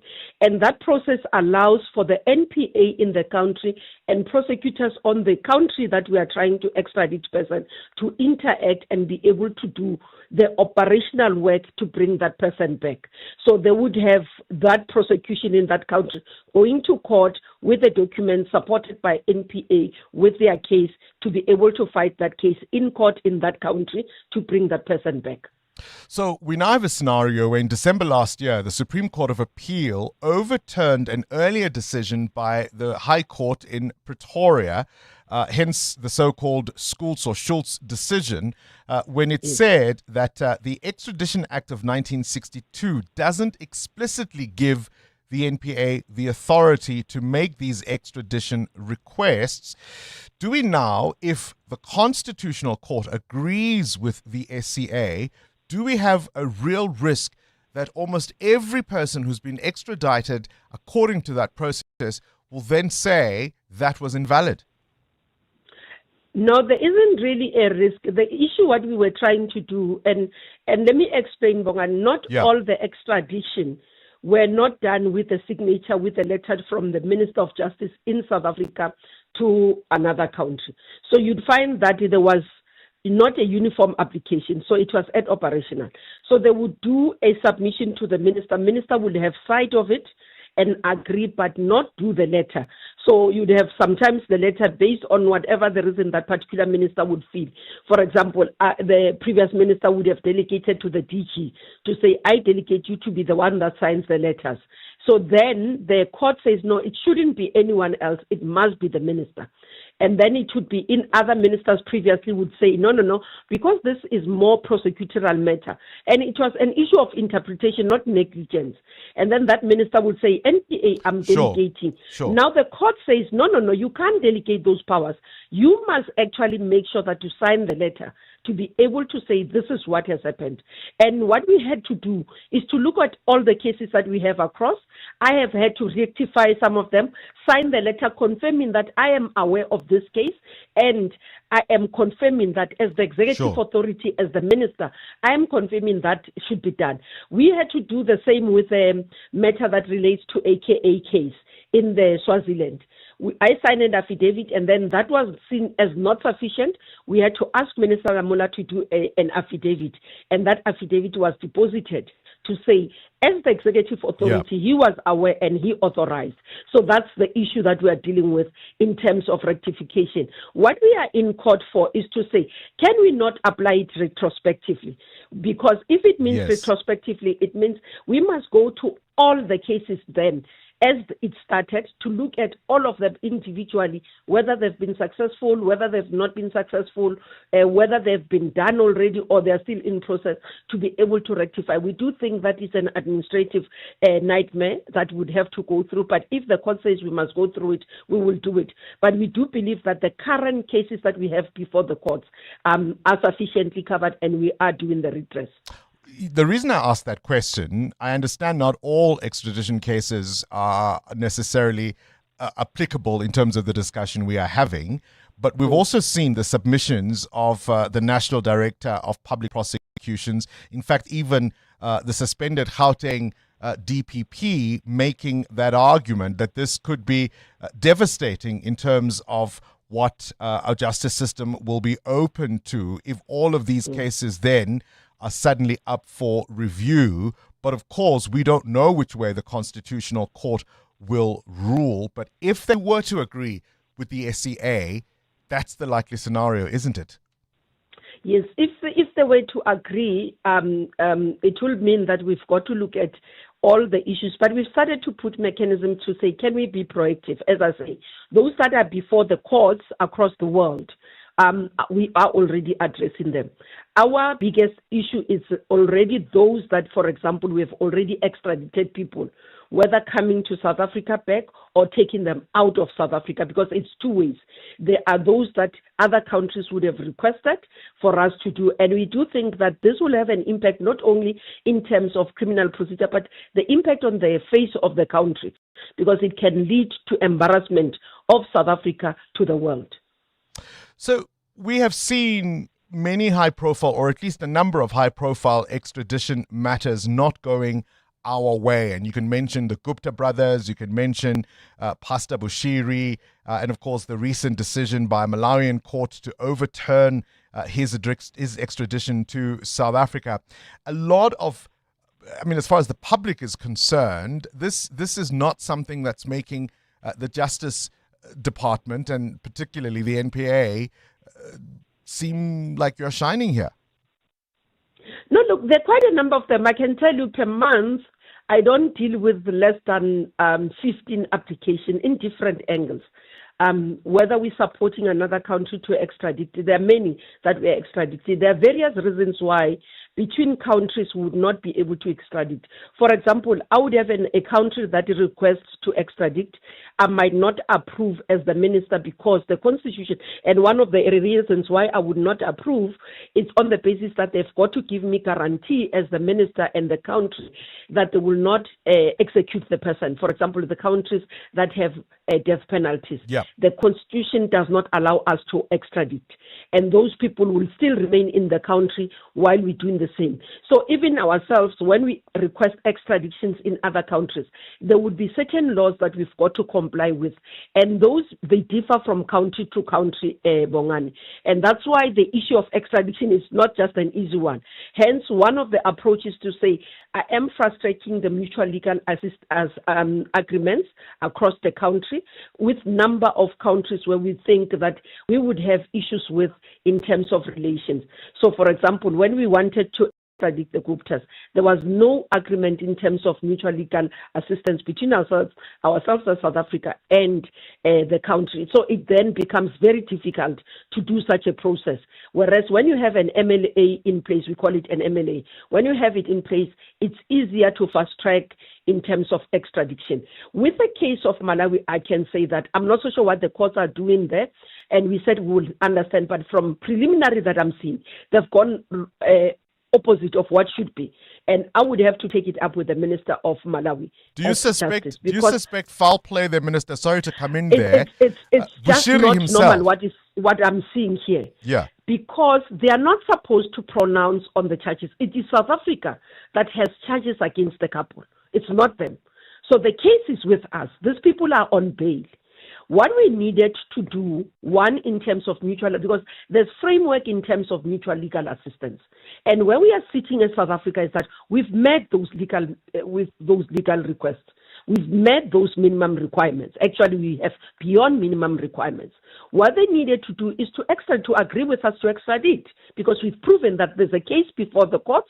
They are supposed to face the violated South African laws, and they've got to be able to come and face the law. Allegedly, Minister. Allegedly, Minister. Allegedly, Minister. Allegedly. So hold on. Here's the nub of my question. Yes, yes. Allegedly, yes. Yes, thanks for that. Here's the nub of my questioning. Last week at one of his church services, Bushiri made serious allegations about how many connected officials were asking bribes from him so that these cases would go away. Is it your suspicion that something similar is why he's not being brought back by the Malawian courts? Look, we can make our own speculation. I don't want to go to there. But the other issue is the same thing, because as I said, even the issue of how he left South Africa is still a subject of investigation, because he still has to tell us how he left. And I would have loved to hear how he got out of South Africa. But a lot of our officials assist in these cases. Those preaching. You know, when he does those preaching, it will help us if he can start as he sings and he says these things and tell us how he managed to leave. Who did he pay, if he paid anyone? so that we can deal with it. And the issue, it will be, and I'm glad because the matters are before the Matlanga Commission and the Ad hoc Committee that he would, but what it would, because if he says he does not have a case, why is it difficult for him to come and answer? Because if he doesn't have a case, it's simple. You come and appear before the court, you know that it was of police officers that were harassing you, that concocted cases, then it should be easy for you to come and justify why you shouldn't be arrested and therefore fight for your case. And we are a country with laws. And you can't say that here you are going to appear before court and therefore you are going to be prosecuted unfairly. It's not true. All right, Minister of Justice. So the issue is that the fact that he's staying there and making these comments in another country where instead of coming here and answering to the people that are saying, you have done us wrong. Yeah. We've also got to answer the question of how many of our officials were part of how he did get out. Minister of Justice and Constitutional Development, as always, a pleasure to have you on our show. Mamluko Kubai there. EWN Business news now. Dubai-based fintech firm now calling the JSE its home. Muteo Haribet. Yeah, this is good for the local boss. We've seen a lot of delistings this year, but Optasia has successfully listed on the Johannesburg Stock Exchange at an initial public offering price of 19 Rand a share. The Dubai-based firm is a leading tech-led platform that provides digital finance to consumers using things like AI and other technologies. The company is now trading on the JSE's main board in the consumer lending, finance and credit services sector under the share code OPA. Optasia says its IPO had exceptional demand from both South African and international institutional investors. The offering was several times oversubscribed, which is a good thing. It just speaks to demand for the stock, raising 6.5 billion Rand or $375 million. Really a good day for the JSE, especially after the announcements of Curo and MultiChoice saying they'll be delisting from the JSE. SA mining still not to be scoffed at? Not at all. South African mining sector still contributing 470 billion Rand to household income in the country as of last year. According to the South African Minerals Council's Mining Matters 2025 report, the industry provided 874,000 jobs. The report further notes that 342 billion Rand was contributed to the country's fiscus through taxes and wages. Your Rand? Rand at this hour at 17 Rand 50, slightly on the heavier side, close to that 18 Rand mark against the US dollar, 20 Rand 11 cents against the euro, and at 22 Rand 79 cents against the British pound. The price of gold now up 1% at $3,971 an ounce, or platinum at $1,539. Brent crude at $64.36 a barrel. More business after 8. Time now for your latest Eyewitness News, brought to you by Outsurance. SMS out to 45142 now, and you could save on your car insurance. If you don't, ask them for 500 Rand. What an unbelievable story this is, Sfiso Zulu. Who's laughing now? Tell us. Well, that's right, Bongani. A 64-year-old man accused of breaching G20 security protocols at the Nasrec Expo Center is set to make his first court appearance today. The security specialist was arrested on Monday for trespassing at the venue where South Africa will host G20 heads of state later this month. It's understood that the operations director of a security firm was attempting to prove that the country doesn't have sufficient measures in place for the upcoming summit when he gained entry to the venue under false pretenses.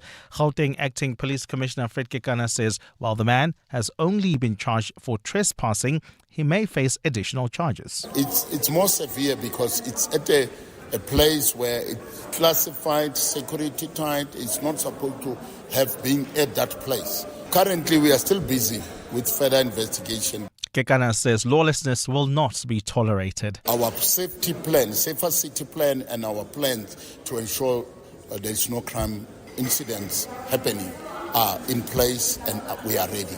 And we want to host an incident-free summit. The trial of an Eldorado Park police officer accused of murdering his ex-girlfriend has been set for January next year in the Johannesburg High Court. Mandla Buthelezi yesterday appeared alongside his co-accused Llewellyn Mayers, who is arrested for intimidating witnesses. 22-year-old Chesney Kepler was shot in December last year. Jabulile Mbata reports. Chesney Kepler worked as a Gauteng traffic warden when she was apparently romantically involved with Mandla Buthelezi, who worked as a SAPS official. Police say Buthelezi attended a party using his state vehicle when he saw Kepler with another man and assaulted her. Kepler then ran off and Buthelezi followed, firing shots and killing her. After his arrest, he was granted 20,000 rand bail, which was later revoked when he and his co-accused Llewellyn Mayers intimidated witnesses. Despite this, Buthelezi says he wants to apply for bail again. Kepler's father, Trevor, says Buthelezi does not deserve it. I just think that he doesn't deserve bail. He doesn't, because he showed what type of person he is. He will intimidate the witnesses again, and he will do something bad. He will remain in custody until 19 January, while his co-accused is out on 4,000 rand bail.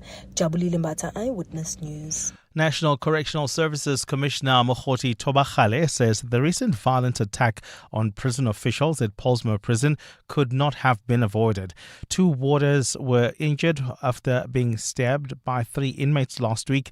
Thobakgale admits force was used to subdue the inmates, who later died in hospital. He visited the correctional facility yesterday. Ntutuzelo Nene was there. The Correctional Services Commissioner says while the inmates involved in the stabbing of the prison officials were members of the Numbers gang, they were still regarded as low-risk prisoners. This could not have been avoided. Let me indicate why.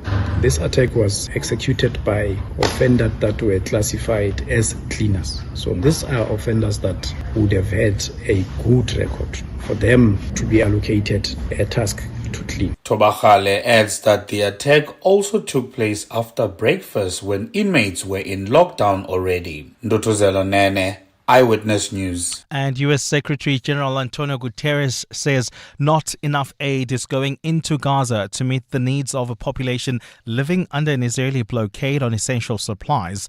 Hundreds of trucks need to reach the Palestinian territory daily to ensure sufficient supply of food, medicine and other needs, but the Israel government has been restricting access to the Strip since the latest war with Hamas started in 2023. The situation has improved slightly since a ceasefire was agreed between the Netanyahu government and the armed group last month. Israel's foreign ministry says there is no aid shortage, claiming that more than 245,000 trucks have entered Gaza in the 42 days since the start of the ceasefire. Guterres has addressed the aid issue during an interview with Al Jazeera in Doha. Humanitarian aid has improved, has increased significantly, but we are far from what is necessary to eliminate famine quickly and to create the conditions for the people in Gaza to have the very, very minimum that is necessary for dignity in life. A partly cloudy day in store for Gauteng with showers expected today. The temperatures are at lows of 14 and 15 degrees, peaking at highs between 26 and 28. There's queuing traffic on the N1 North between the Soweto Highway and Albertina Sisulu Road while travelling on the Mike 1 North bumper-to-bumper traffic between Boysons Road and Harton Drive. This was due to roadworks, and there's also roadworks taking place on the N3 South right near Vincent Chabalala Road. Delays coming out of the Baklu interchange. The top story, a 64-year-old man accused of breaching G20 security protocols is set to make his first court appearance today. With Outsurance, every day is Black Friday. Get a quote today, and if they can't beat your car insurance premium, ask them for 500 Rand cash. Make that 1,500 Rand if you've been claim-free with the same insurer for 3 years. With Outsurance, you could get monthly premium savings or at least 500 Rand cash. You've got nothing to lose. Get a quote. SMS out to 45142. So that's out to 45142. Outsurance is a licensed insurer and FSP. T's, C's, and information online. Clement Maniatella. Weekday mornings, 9 to 12. 9 to 12. Has this system of tenders really served us? I don't think so. So why are we not changing it? So, Clement, that is beyond my pay grade because it depends on the chief procurement officer, treasury, etc. I personally, I'll be very happy if we look at another system. For instance, we are going to buy 1.4 million articles in hospital. As a chairperson of the National Health Council, I demanded that we don't go for a tender. The Minister of Health, Dr. Aaron Motsoaledi. Clement Maniatella. 9 to 12 on 702. Josie is about to bring the heat. The Discovery Vitality Chicken Run, flavored by Nando's, is happening Saturday, 8 November at 5 o'clock. Go for 5K or 10K, run, walk, or just soak up the Josie summer air. If you've ever sprinted for a taxi, dodged potholes, or climbed stairs when the power is out, your training's already begun. So grab your crew, lace up, and move Josie forward. Find the Discovery Vitality Chicken Run on racepass.com to enter. The Discovery Vitality Chicken Run, flavored by Nando's. It's a run for everyone. Hi, this is Carol Shabalala, Hollywood Bet's brand ambassador. It's more fun when it's for fun. Playing responsibly is always a winning strategy. If you or someone you know needs help, call the South African Responsible Gambling toll-free counseling line on 0800 006 008 or WhatsApp help to 076 675 0710. Hollywood Sportsbook is a licensed betting operator. Hollywood Bet supports responsible gambling. No persons under the age of 18 years are permitted to gamble. Winners know when to stop. To celebrate 25 years of helping you live the Premier life, FNB Premier is giving you a chance to win a 14-day European tour experience and other cool monthly prizes. Open any FNB Premier account from September to 31 December 2025. Switch your salary, swipe or tap a minimum of 2,000 Rand per month for 3 months straight. Spend and win with FNB Premier. FNB, help changes everything. TCs and competition rules apply. FNB, a division of First Rand Bank Limited, an authorized financial services and credit provider. 702. WhatsApp Bongani on 072 702 1702. Good morning, Bongani. I must say that this was a really refreshing interview with the minister. She is so good in what she understands and what she does. I am so impressed. Thank you for the explanations and how she articulated herself. Bongani, South Africa cannot extradite anyone. They haven't been successful in many years. No one. The secretary of Esma Khashule, they did extradite her, but they did it in a way that is illegal. That's the only way they can extradite anybody, illegally. So they can't. They can let you go in the country and try to extradite you while you are outside of the country, but they don't succeed. They've never succeeded. It shows that they don't know the law, including Kubai there, the minister. She doesn't know the law. She's not a legal person, but she's a minister of people who have a legal mind. Amazing. And then we want to succeed in these things. Never. Good morning, Bongi and your team. This is Floris from the beautiful Western Cape. Good luck with the authorities getting Butsiri back. We're still struggling to get the Guptas back. And now also they want Omotozo. The courts said himself he can leave. Come on, man. Our justice is a joke. They always struggle to get fugitives or alleged fraudsters, getting them back here. I think just send Nkwanazi, man, to go and take these people by force and bring them back to South Africa to stand trial for their accusations and alleged crimes. Have a good job. Bye-bye. Look, you can't commit a crime to expose or correct a crime already committed by somebody else. It is an important matter because the NPA has long argued that the extradition process is one that unfolds over many months. Sometimes it even takes years to prepare some of these cases. And you're absolutely right. You're absolutely right as far as that case of the former personal assistant of Ace Mahashule.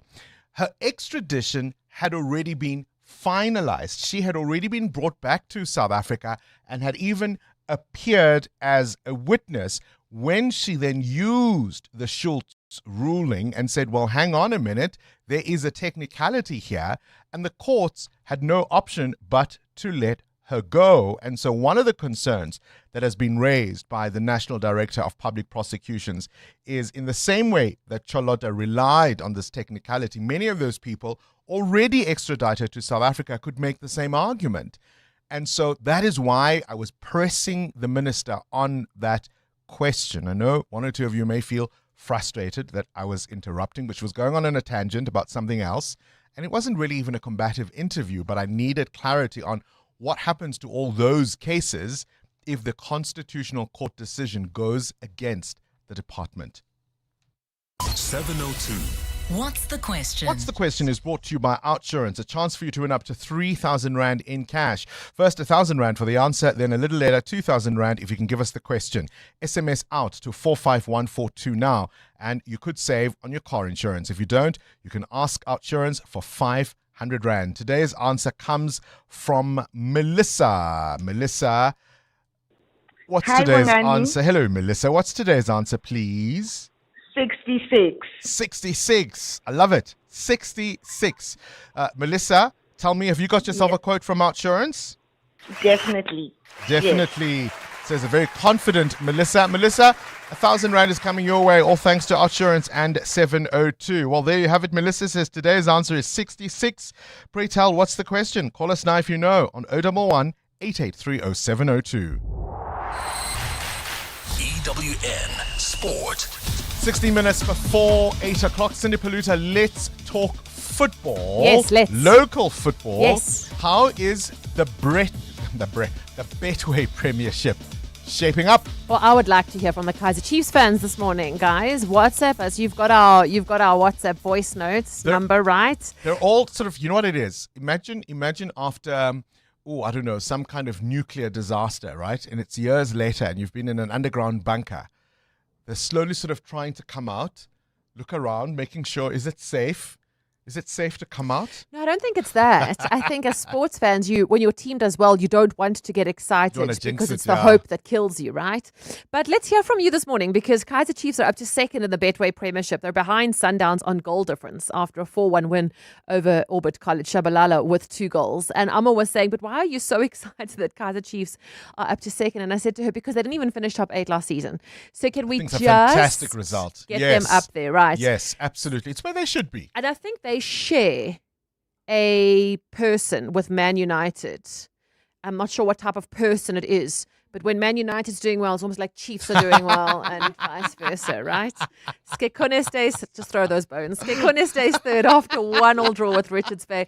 Polokwane beat Amazulu 1-0. Chipan Mahesi was goalless tonight. Sundowns host Galaxy Pirates away at Arrows. My mind was racing. I thought, is there a coach? Is there an assistant coach? Is there a player transfer deal I haven't heard about? Cindy, really? Luis Diaz scored twice and was sent off before halftime in Bayern Munich's 2-1 Champions League win over PSG. Arsenal beat Slavia Prague 3-0 for an 8th clean sheet in a row. Now, boss Mikel Arteta. Well, that's a long time ago, so it tells you about the difficulty of achieving it. And the most pleasing thing probably is not the records, is the mindset of the players. They are talking there about how we can still do better. That we still 1 or 2 situations that we could have resolved better. So if we do that, we can be improving and that record will have a bigger mean. Liverpool beat Real Madrid 1-0. Spurs beat Copenhagen 4-0. Juventus finished 1-0 with Sporting. Proteas women returned home yesterday to a Herons welcome at OR Tambo after finishing runners-up at the Cricket World Cup. Minister of Sport Gayton McKenzie used the opportunity to announce that his department will spend 10 million rand in bonuses for players who have done well in national colours. This is the breakdown he gave. We will be transferring 5 million to Bafana Bafana. Banyana will get 1 million. The national under-20 football team, Amajita, will get 1 million. The female Proteas will get 1 million. The women's national rugby team will get 1 million. And the under-17 football team currently competing in Qatar at the World Cup, the Amajimbos, will receive 500,000. The emphasis is that it's the collective teams getting the bonuses and not Yeah. the individual players, and that Bafana gets more than half of that 10 million. Everybody else gets the scraps. Proteas lost to Pakistan by 2 wickets on the second last ball of the first ODI. Proteas posted 263. De Kock top scored with 63. Pretorius made 57. Breatska with 42. Here's Corbin Bosch who made 41. It's probably not even a 300 wicket. I think 280 would have been more than enough. We bowled beautifully. I think in the middle stages we let too many boundary balls, myself included, but I think we weren't too far off from winning the game today, only making 260s. Second ODI is tomorrow. In rugby, the All Blacks won't have Geordie Barrett for the rest of the year. He injured his ankle and knee in the win over Ireland. And in tennis, the WTA finals, Goff easily beating Paulini 6-3, 6-2.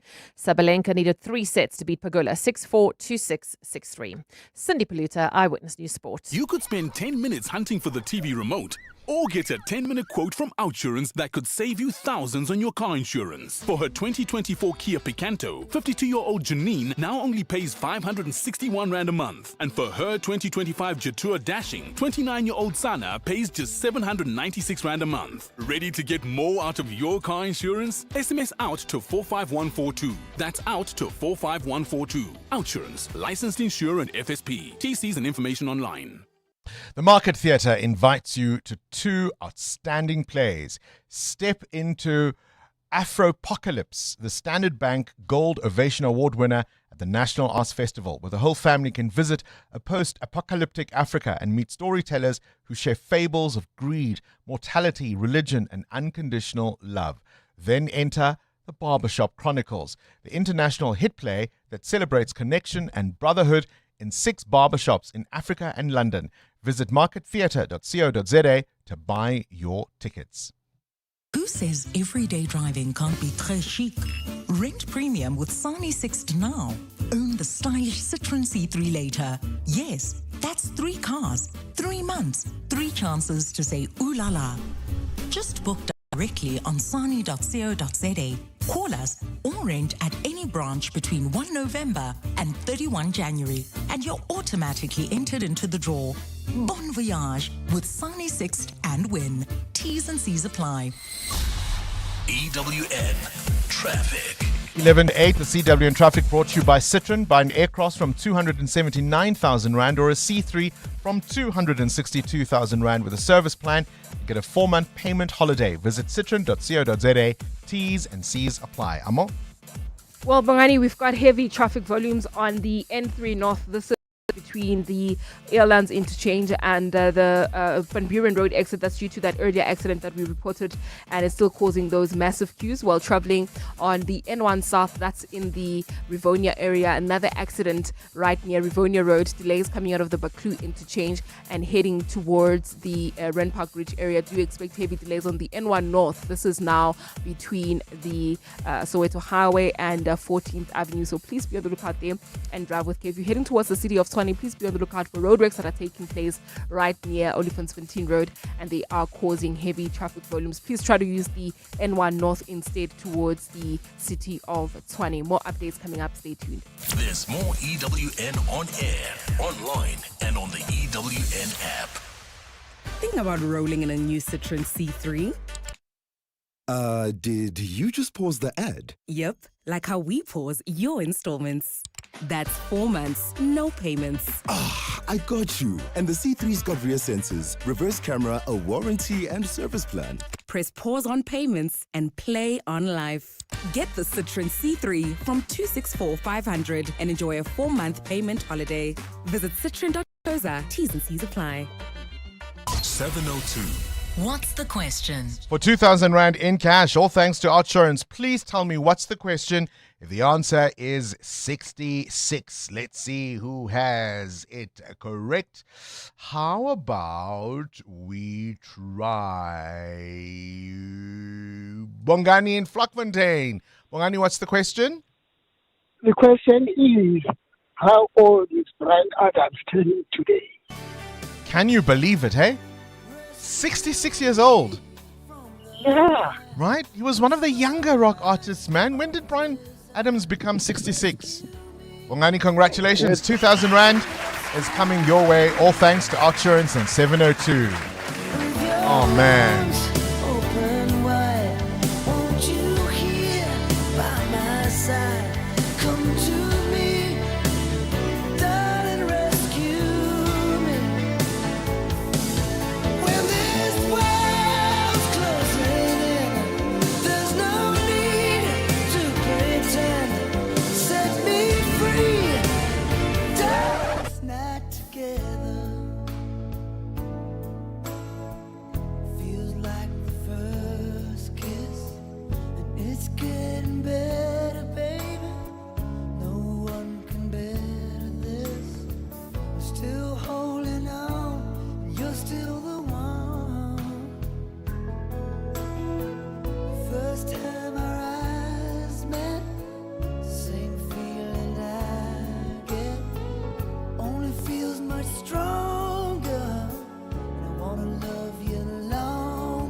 You could spend 10 minutes hunting for the TV remote or get a 10-minute quote from Outsurance that could save you thousands on your car insurance. SMS out to 45142. Like 29-year-old Sana, who now pays an incredibly low 796 Rand a month for her 2025 Jetour Dashing. With Outsurance Comprehensive, you get 24/7 roadside assistance in case you break down, run out of petrol, lock your keys in the car, and more. SMS out to 45142. Get used to getting more. After switching, 65-year-old Helena now pays only 398 Rand a month for her 2025 Hyundai Exter. Not an Outsurance client yet? Get a quick and easy quote today. If Outsurance can't beat what you're paying, ask them for 500 Rand. Make that 1,500 Rand if you've been claim-free and with the same insurer for 3 years. Savings or cash, you have nothing to lose. SMS out to 45142. That's out to 45142. Outsurance, licensed insurer and FSP. TCs and information online. Limits apply. Why wait? Sell your ride now and enjoy instant payment with a seamless experience. We Buy Cars isn't playing when it comes to buying cars. It's faster and easier than you think. Curious about what they'll offer? Visit webuycars.co.za today. Looking for your next ride? Explore a massive range of cars, bikes, boats, bakkies, and more online or in-store. We Buy Cars, the best way. Feel like an Eastern Cape escape? With FlySafair, you can now catch flights from Lanseria Airport to PE 7 times a week or Lanseria to East London 6 times a week. Tickets start from just 770 Rand. So get to flysafair.co.za and grab those flights now. Just think, wild coastlines, beautiful scenery, and the friendliest folks around, all just a fast, affordable flight away. FlySafair, for the love of fly. T's and C's apply. At Auto & General, we understand your business is built on more than just vehicles. It's your stock, tools and equipment, and the premises where you work. Auto & General Business Insurance is designed for businesses like yours, protecting your assets against fire, theft, storms, and other unexpected events. To protect your livelihood, visit autogen.co.za and get an obligation-free business insurance quote. Auto & General, never not there. Auto & General is a licensed non-life insurer and FSP. T's and C's online. 702 702. What's gone viral? with Kabazela. Time now for the world of viral content. Kabazela. Good morning to you, Bella. I love this one. Wi-Fi names. So while we're talking about this, there was somebody on X who posted a question. It says, my cousin's Wi-Fi name is God is Good. Guess what the password is? All the time. Yes. So that was many of the guesses that came through. He didn't reveal what it is, but you guys had it, and lots of people were guessing it. Obvious. So I thought that's quite a nice one to play with. So let's talk about what your Wi-Fi name is at home. So if your chommies come over and they say, bongos, come give me your Wi-Fi. Which one do I look? And then they find it and they see their name. And then you do the same when you go to their houses or whatever it may be. So I want to know what your Wi-Fi name is at home. And then what are some of the most interesting creative Wi-Fi names that you've come across when you've gone to, friends' homes or wherever it may be? What's yours, by the way, Bongles? Look, firstly, obviously, what you don't want to do is let all the neighbors know what your Wi-Fi password is. Well, they'll need your password. Or at least even your network, but also because, you've got different extenders in different parts of the house. And so depending on which part of the house you're in, the Wi-Fi isn't the same in my yard because I've needed extenders to, reach when you're sitting outside, you want to still be able to have Wi-Fi, that kind of thing. So, I just get You do know you can name those extenders the same, right? No, I didn't. When are you coming over for games night? I'll come over for a wine and a dance in the kitchen on Friday. Go away, Kabazela. Okay, you're now going to have to explain what that means. What, the dance? The wine and the dance. Yeah, every Friday, I look forward to a video that you post on Instagram or TikTok where you are in your kitchen, you are playing a song loud and proud, and you've got a glass of wine, or whatever it may be It's that you're red. drinking. It's red grape It's juice. always red, eh? It's Yeah, red grape juice. Yes. Grape tizer. And then you are singing. You are singing to Go your away. heart's content. Love it. It's not Friday until I see that video. Oh, that's what's gone viral with Kabazela. One of the most interesting Wi-Fi names and even passwords you've come across. God is good all the time. I think there you're trying. It's cute as it is. I think there you're trying to make sure all your neighbors know how to enter.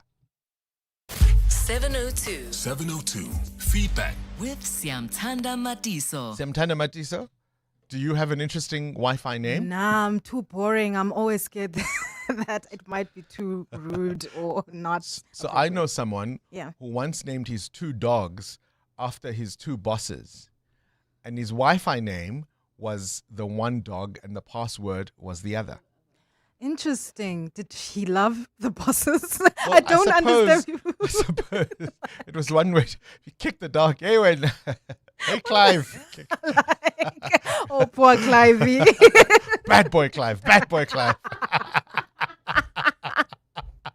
Oh, Clive. Reactions this morning, Bongs, to your interview with the Minister of Justice. Mixed reactions for the 702 landers, by the way. They're saying, yeah, we are doubtful when it comes to bringing those who are accused back to South Africa because the government has tried several times and it seems like they fell short, while some are optimistic after listening to the Minister of Justice. So mixed reactions when it comes to this. And also a fun one. You asked, what nickname do you have for those colleagues that get all the perks but do nothing at the job? So one mentioned Bawan. You didn't like that one. No, that's a hard worker because they work a 25-hour day. Okay, spare Yes. wheel is the other one. I like that. Chillers is the other one. Forever not busy and clock watchers are some of the ones that were mentioned. All right, we'll explain what that's about in case you missed it coming up. And also, of course, it's a Wednesday, so another corporate that cares. This is EWN. The acting police minister is expected to field more questions from MPs today, and Zohan Mamdani says his victory as New York mayor shows way to defeat Donald Trump. Good morning, I'm Sfiso Zulu. Acting Police Minister Firoz Kachalia returns to Parliament today to give evidence on the state of policing before the ad hoc committee investigating police corruption. Kachalia's appearance follows the testimonies of his 2 deputies, Kasel Matale and Polly Bushielo, who told the committee that Minister Senzo Mchunu failed to inform them about his decision to disband the political killings task team. Kachalia will also brief the committee on the powers he's relegated to his deputies since his appointment in July. Babalondenze reports. Firoz Kachalia's evidence before the committee comes after KZN Provincial Commissioner Nhlanhla Mkhwanazi and National Commissioner Fani Masemola both questioned Minister Senzo Mchunu's decision to disband the political killings task team. Members of the committee will quiz Kachalia on the powers he's delegated to his 2 deputy ministers who have been without delegated duties since their appointments over a year ago. Deputy Minister Polly Bushielo told the committee yesterday that she was only given responsibilities when Kachalia was appointed acting minister in July. Kachalia also told the Police Portfolio Committee on Monday that the ad hoc committee inquiry and Madlanga Commission will be an opportunity for the police to start over and get its house in order. Kachalia's appearance will be followed by Independent Directorate Against Corruption head Advocate Anthea Johnson on Thursday and Friday. Babalo Ndanza, Eyewitness News. Embattled crime intelligence boss Dumsani Khumalo is set to resume his testimony this morning before the Madlanga Commission. Khumalo yesterday suggested that the search and seizure operation by members of Gauteng Counterintelligence and the Political Killings Task Team at the home of alleged crime kingpin Katiso KT Mulife last year was highly secretive operations and that they kept the Hawks in the dark about it on purpose. It previously emerged before the Commission that members of the Hawks arrived at Mulife's Sandhurst mansion after receiving information that the operation was being carried out by people pretending to be police. Khumalo says the interference proved that what they already knew, that certain officials within the Hawks were compromised and alleged to be working with a criminal cartel. There is an individual, a Zungu, that is from tombs of DPCI that is working with the cartel. So even before the takedown, we had that red flag that we need to protect this investigation against DPCI. The Chief Financial Officer of the Road Accident Fund, Bernice Potgieter, has stuck to her guns that the entity was not being errant by switching to a new accounting standard in 2021, which has since been ruled invalid by the court. Potgieter was before Parliament Standing Committee on Public Accounts yesterday, which is investigating financial mismanagement and corruption at the RAF. She says for years, the fund's liabilities, believed to be around 500 billion rand, had been overstated, and that the fund had just completed its latest financial statements, still using the disputed accounting policy. Lindsay Dentlinger reports. The Road Accident Fund has spent almost 11 million rand in its legal battle with the Auditor General over the change in its accounting policy, which reduces the fund's liabilities by not including claims that have not yet been valued. But Chief Financial Officer Bernice Potgieter has insisted the fund did not defy the Accounting Standards Board when it moved to the new policy, determined to be more suitable for a social benefit fund. If at this point the ASB had given us an indication that we were not allowed to use Ipsos 42, we would not have moved.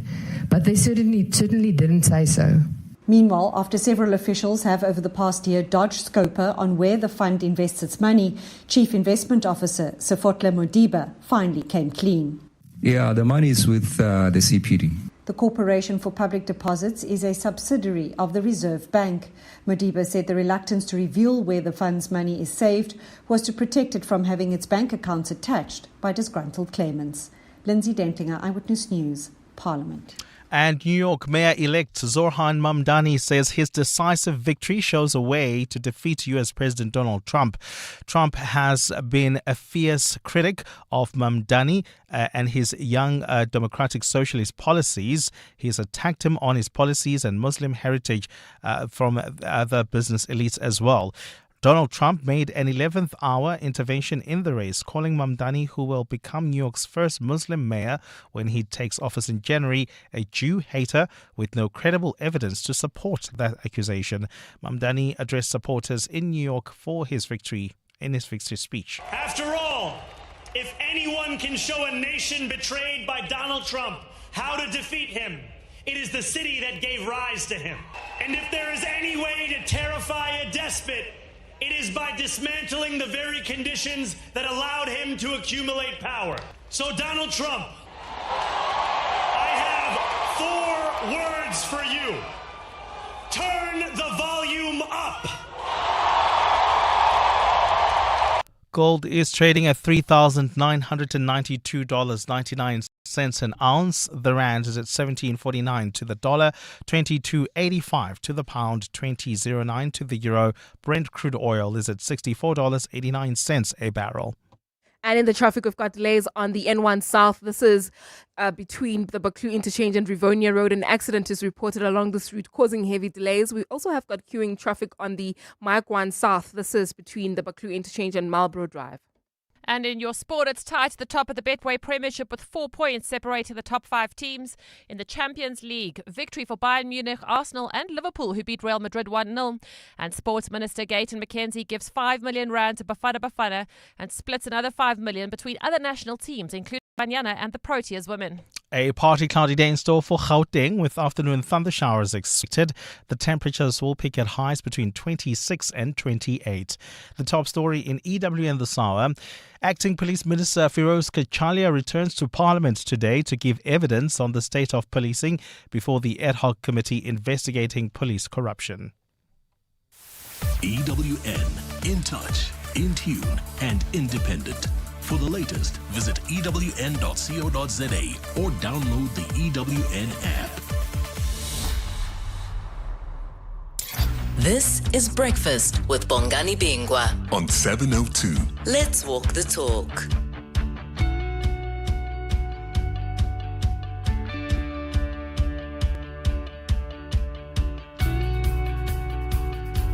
Eight minutes after 8 o'clock, you're listening to 702 Breakfast.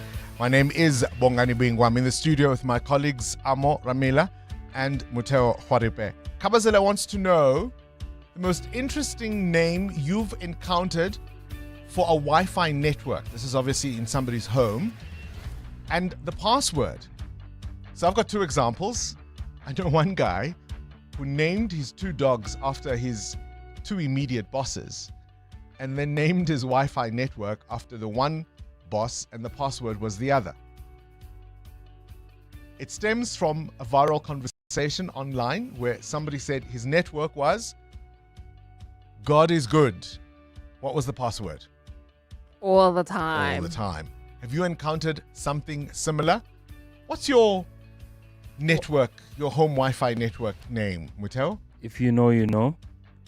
Ooh. But I think I love that. If you know, you know. the worst one I've ever done is free Wi-Fi. And you click, and then all of a sudden It there's wants a password. How about free Wi-Fi? And then the password is if you know, you know. Right? Amo? No, we don't have a name for our Wi-Fi. And I'm shocked as to why don't we have a name? It's actually... I would have thought you'd be like the Ramilas. No. Well, at my house, we're not the Ramilas. But yeah, no, we don't have a Wi-Fi name. It's the network's name, and then the password is something along... Yeah. So I would have thought the password is my husband, Calvin. Morning, Bongani. Listen, I've got a friend whose Wi-Fi name is "My passion is to help the poor." The poor being us, who like asking me, let's connect when we are at his house. We always ask him, Wi-Fi password, Wi-Fi, please. So his passion is, is to help us, the poor who always ask for to connect on his internet. So that's my comment. It's Guy in Katlon. Thanks. Me and the 702 listeners, the most interesting Wi-Fi network name that I have ever seen is "I will hack you." I saw it when I was in one of the airports. I can't recall where it was, but yeah. Then when I got home, I changed mine to the same thing, hoping that if a neighbor wants to try, wiggle their way into my Wi-Fi network, they would just be scared that I'm a hacker or something. Thanks. Bye. Yo, Uncle Bongs. My Wi-Fi name is Block Virus. Block Virus. And I'm sure you understand why I call that. So there's no way that you'd connect to a block virus Wi-Fi when you can you lose almost everything. Yeah, it works for me.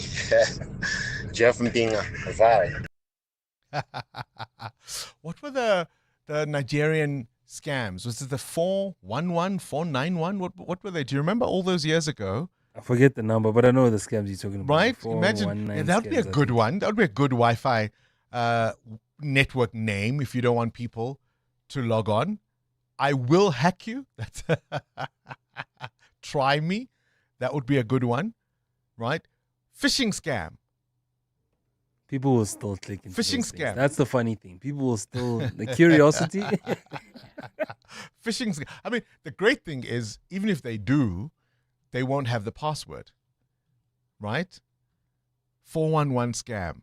Maybe that's what I'm going to change my Wi-Fi network to. Hi, Bongani.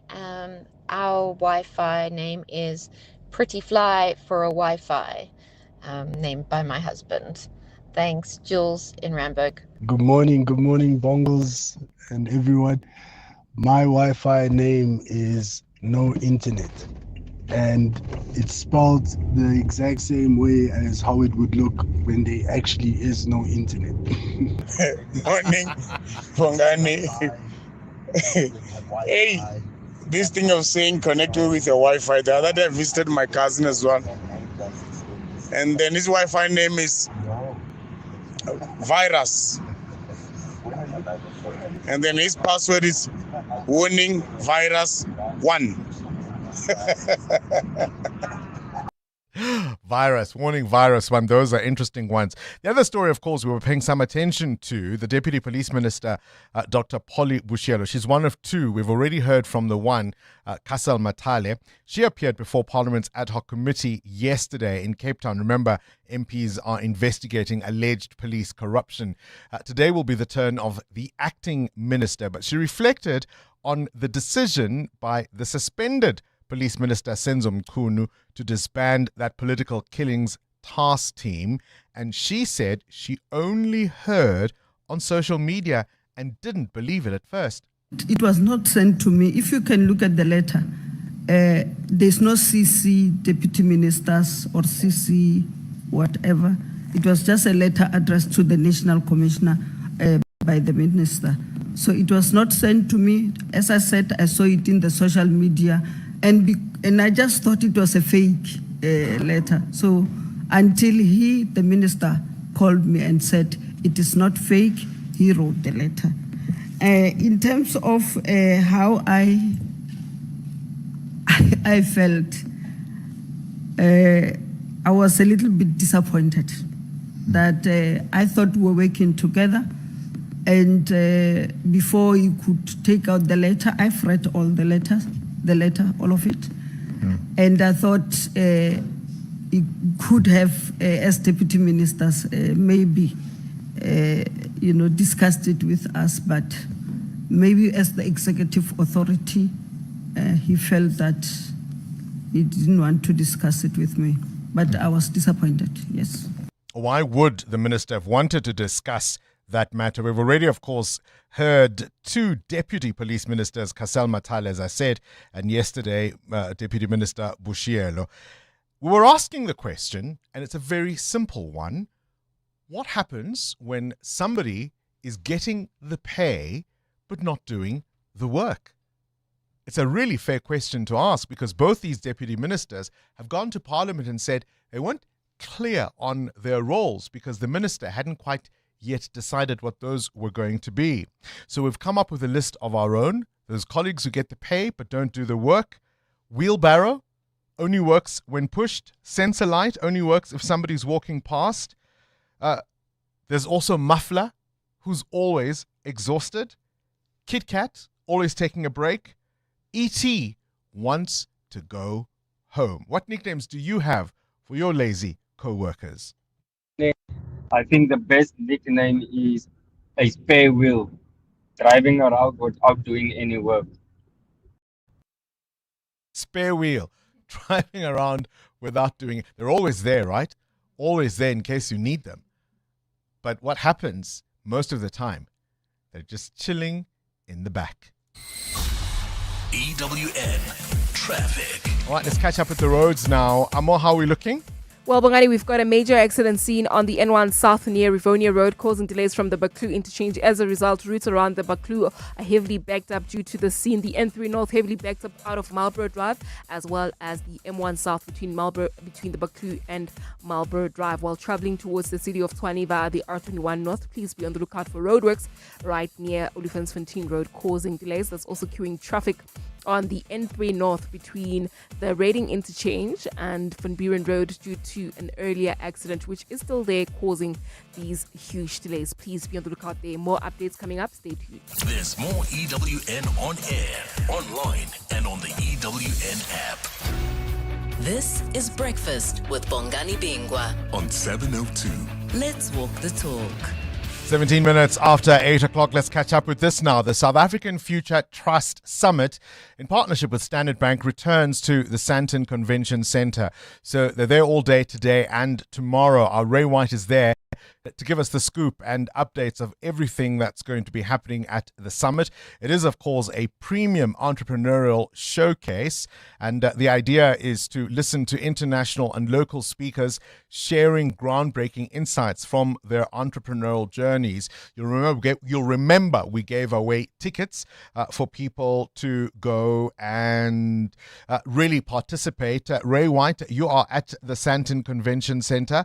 I would imagine it's all a buzz at the moment. Everything's a buzz at the moment. Good morning, Bongs. It's quite something. This is a premier event when it comes to entrepreneurship. And it's exciting stuff. Now, they've got the big pitch. How about this? Getting $1 million. Okay, you heard me correctly. We've been talking about this, and this is the thing. But the money's not just been given away. It's not just a gift. It's not just a prize. It's a way to get you started with your business. And I got with me the creator of everything SA Future Trust, also the Oppenheimer Generations as well, Jonathan Oppenheimer. I'm going to pass the phone to him. I'm asking you, Jonathan, the question this morning. I mean, this is huge. This is massive. I was here last year, but this year, it's epic. Bongani, morning. Yeah, no, it's just getting bigger and bigger, and it's wonderful and wild. I mean, I think we're going to have north of sort of 1,600 delegates by the time we're done, and it's just super, super exciting. So we're on a flyer. So in terms of the big pitch, we're making a $1 million investment into a small business, and this is just kind of scary. It's a culmination of a complete national search for the best and brightest of entrepreneurs. And I think there are 4 or 5 pitches. I can't remember. There's so much going on. I think there are 10 pitches happening here at the conference over the next 2 days, and then 3 will be finalists tomorrow afternoon. And the one that is chosen, we will make a $1 million investment into. Wow. Kind of crazy. That sounds absolutely amazing. I mean, I imagine you're looking for something with a bit of an X factor. What is sort of the out-of-the-box idea that is likely to get the attention of the judges? Bongani, yeah, you say that, and it's great idea, but it's all about the execution as well. So we're looking for people who have the discipline to get up early in the morning, to put the hours in, to focus on the detail, the making sure that they have the cash flow. Because, I mean, I think a lot of people can have 27 good ideas before breakfast. The danger is that they get distracted and you chase one and it's not quite working, so you chase the next. What we want is somebody who has that great idea and then can follow it through, and when it gets tough, keeps going. And we've got this really extraordinary group of presentations. As I said, 10 first today, and then down to 3 finalists tomorrow. And I just wish you guys could sort of live stream the interviews and the pitches, because some of them will be so spectacular. I hate to say it, some of them will be not so spectacular. And that's what we're trying to test and form. So we're really, really looking forward to this. What kind of elevator pitch would impress you? Revenue, cost, cash flow, sustainability, market position. It needs to have substance. It can't just be a dream. It needs to have the dream as the idea, but then the substance to back it up. And of course, I imagine one of the highlights is not just this, of course, it's hard to beat the kind of money you're talking about here, but also for those who may not be winners, there are other ways to win. These masterclasses, lots of industry experts sharing valuable knowledge. Well, not only that, 1,600 other people, many of whom have actually been successful entrepreneurs, have capital and are willing to back others who are successful. So it's an opportunity to sell yourself for 2 days to a group of like-minded people. You know, we got some of the big banks here. Standard is here as our key sponsor. We've got other banks in the room as well. Go to them. You know, ours is an equity investment, but you can just as easily raise debt from one of the big banks or one of the small emerging banks. And there are just so many opportunities. Our whole drive here is to catalyze growth, to catalyze expansion, to catalyze job creation, to catalyze the South African future that we as South Africans need. We often hear about red tape and the ease or difficult of doing business in South Africa. Are you confident that those issues have we've been long promised they would be sorted, but are you confident that we're beginning to see a bit of daylight in terms of how those are being resolved? Honestly, Bongani, I think that I believe we can solve them, and I believe as citizens we have an obligation to stand up and demand that they be solved. But equally importantly, it's not for us to rely on government to create this enabled space. It's for us to create that enabled space ourselves within the letter of the law. And what I've got a strong sense of happening is that society writ large in South Africa is now ready to stand up and be counted. In the past, we've sort of stood back and said, government has promised, we will wait for. I don't think we can afford that anymore. We need to step into that space as business, we need to step into that space as society, and we need to demand and create of our own bats the world that we need to be successful. And the nice thing is, if we do that collectively, government will come along with us. If we leave government to do all the thinking, then we'll have a wonderfully difficult and complex world. So I think we need to get in front of the game, and we need to start leading that process. Is there a bigger name when it comes to entrepreneurship in South Africa than the name Oppenheimer? Appreciate your reflections, Ray. Let me give you the last word there. Over 2,000 delegates are expected there, 200 exhibitors, all under one roof. It's a lot of excitement. Lots and lots and lots of excitement. I must admit, Bongani, this is going to be quite something today. Also, lots to learn. If you want to learn how to run a business correctly, your own business, you've got the experts here who have failed and those who have succeeded. I chatted to a guy who said he goes surfing once a week because he's learned now he has to quit because it's time to quit. You can't keep on doing it. So it's lots to learn here today. So that's what's happening at the SA Future Trust Summit today. All right, Ray White in Sandton there. That's, of course, unfolding today and tomorrow at the Sandton Convention Centre, the South African Future Trust Summit in partnership with Standard Bank. 702, The World View with Adam Gilchrist. Catch up with news from elsewhere in the world now. Adam, a very good morning to you. Let's start with the Philippines. We've had one massive storm on the other side of the world. And now, gosh, even more people killed as a result of a fierce typhoon.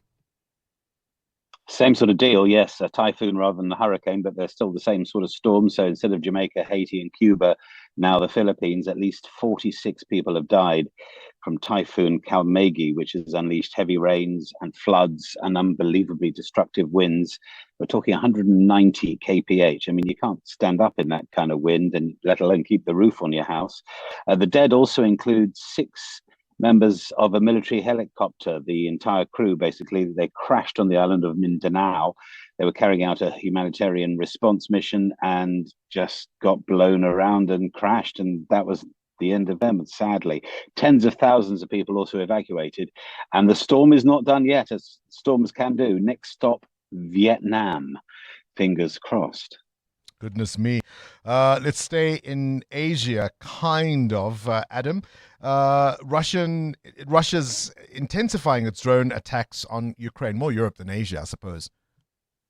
Yeah, the stats on this are extraordinary. And it's sort of like, let's just take a pause and a check on this, thanks to the Center for Strategic and International Studies. That's given us a load of numbers, but amongst the really stark ones, the drone launches against Ukraine by Russia have increased by 400% in a year.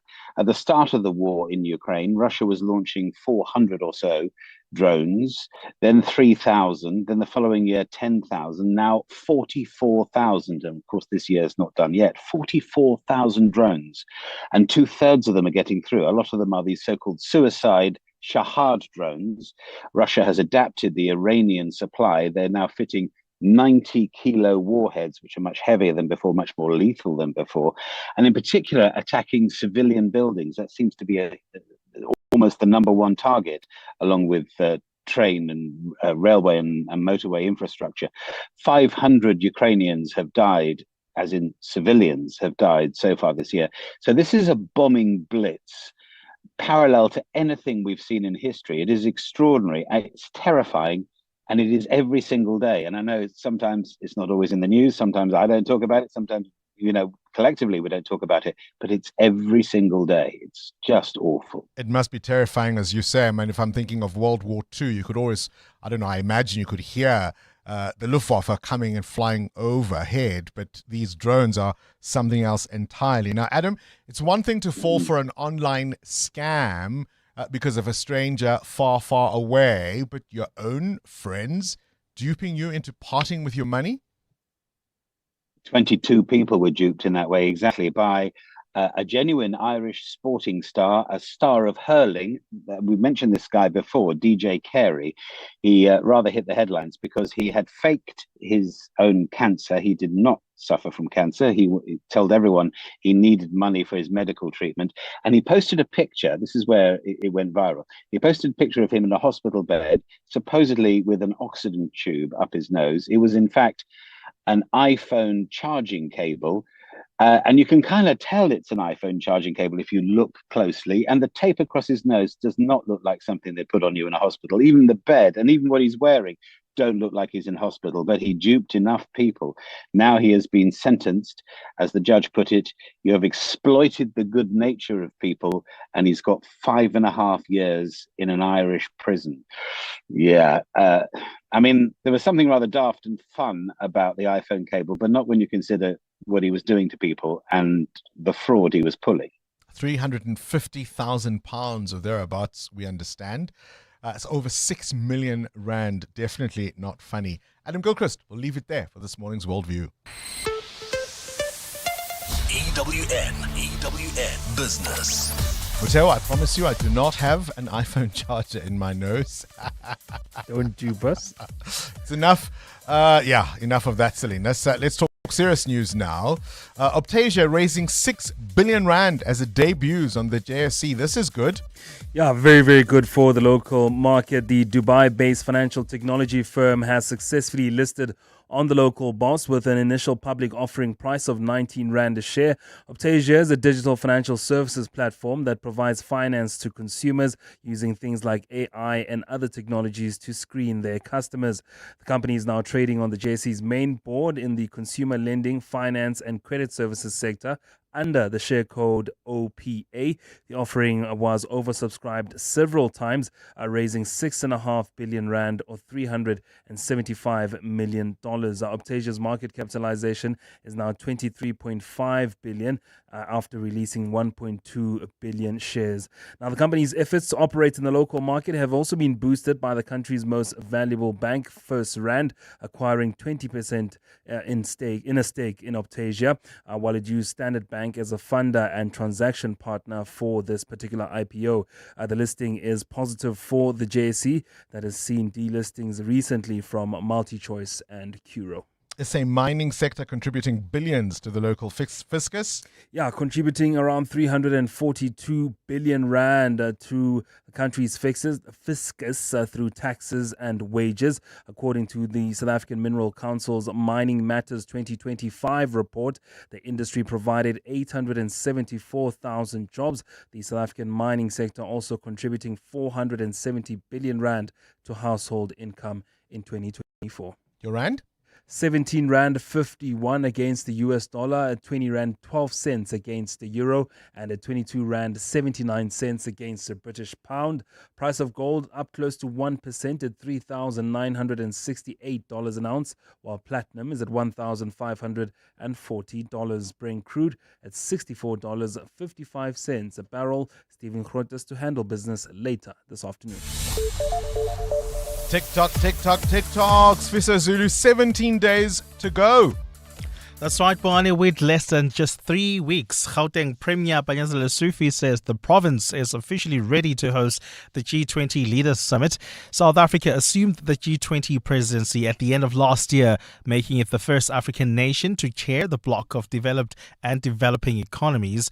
The country will host the final talks over 2 days at Nasrec, where heads of state will decide on a declaration of key policy positions to take forward on the global stage. This includes resolutions to ensure economic growth, manage the debt crisis in emerging markets, geopolitical tensions, as well as climate change. Lesufi says months of intense preparations are paying off. The Gauteng provincial government can now formally declare its readiness to host this prestigious G20 Leaders Summit that is going to be held here in Nasrec Expo Center.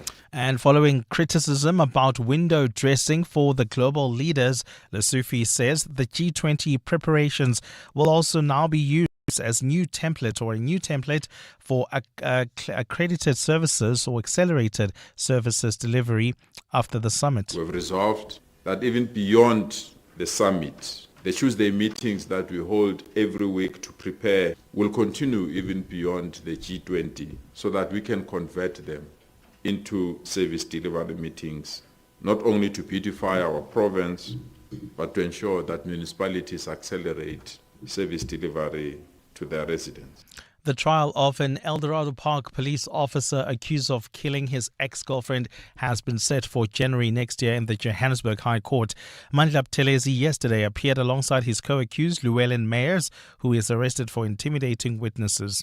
22-year-old Chesney Kepler was shot in December last year.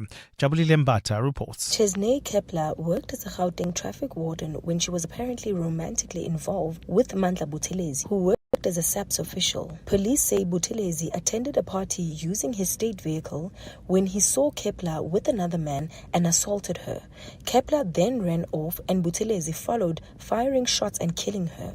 After his arrest, he was granted 20,000 rand bail, which was later revoked when he and his co-accused Llewellyn Meyers intimidated witnesses. Despite this, Buthelezi says he wants to apply for bail again. Kepler's father, Trevor, says Buthelezi does not deserve it. I just think that he doesn't deserve bail. He doesn't, because he showed what type of person he is. He will intimidate the witnesses again, and he will do something bad. He will remain in custody until 19 January, while his co-accused is out on 4,000 rand bail.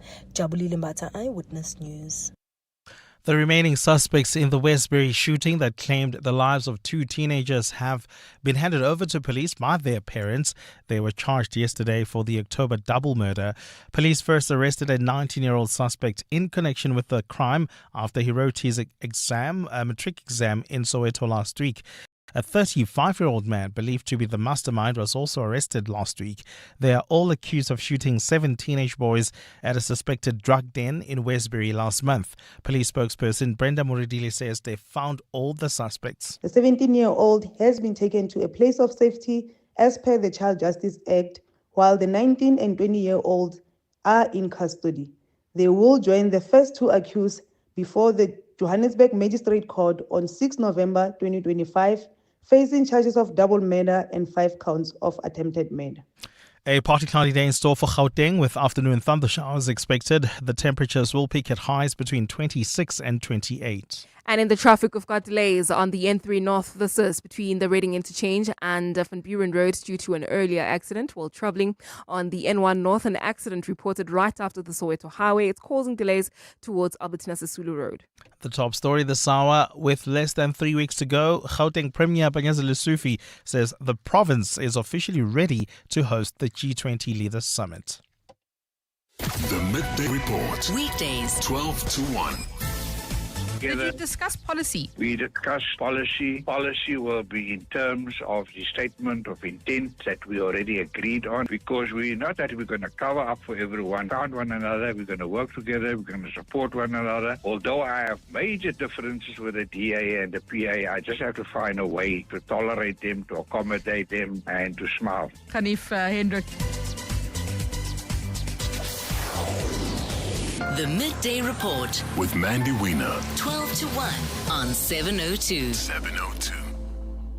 Zinzi, the Gen Z. Word on the street is you sold your car. Yes, and you know I needed a glow up. Hashtag no hustle, no hassle. So wait. The influencer got influenced by We Buy Cars. Oh yeah, no, absolutely. And they came to me. They checked the car, they gave me an offer. Oh, and they paid me immediately. Easier than an Insta Live, without the weird DMs at 2 a.m. I didn't understand half of the things you just said, but hey, We Buy Cars. Geared for the glow up, geared for you. Time. When you're a kid, it moves slower than a sloth trying to get through airport security. There is just so much of it. Skip forward a few years to your 20s. Time is still your friend. It says have some balance. Go party and have fun. Then your 30s hit. And time suddenly steps on the accelerator like it's trying to catch a traffic light before it goes red. 40s.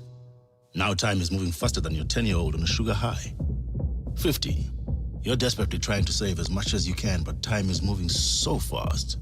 And all you can think is, where did all the time go? That's why after 50 years of investing, we've learned that time is the greatest gift of all. And the good news is, if you invest early, time gives you money. And then money gives you more time for some much-deserved you time. Now, isn't that a compelling enough reason to invest? Ellen Gray. Long-term investing. Ellen Gray is an authorized FSP. Hi, this is Alia Itzebet, Hollywood Bet's brand ambassador. A reminder that you can still shoot for the stars while playing responsibly. If you or someone you know needs help, call the South African Responsible Gambling toll-free counseling line on 0800 006 008 or WhatsApp help to 076 675 0710. Hollywood Sportsbook is a licensed betting operator. Hollywood Bet supports responsible gambling. No persons under the age of 18 years are permitted to gamble. Winners know when to stop. This year, the City of Gold will be welcoming 19 countries for the G20 happening for the first time in South Africa. So today, John Polman will be talking to Tabiso Hulashe from Santam. He'll discuss the importance of the sponsorship, Santam's involvement in the G20 Disaster Risk Reduction Working Group, and other Santam initiatives and programs. Don't miss it. 702 Drive with John Perlman between 3 and 6 p.m. Let's walk the talk. 702. WhatsApp Bongani on 072 702 1702. Good morning, Bongani. I want to check here as to whether what is in their performance contract, these deputy ministers. I'm interested in their KPIs. What is them? And when they are assessed based on what? Because they've got nothing to do. So this is worrying.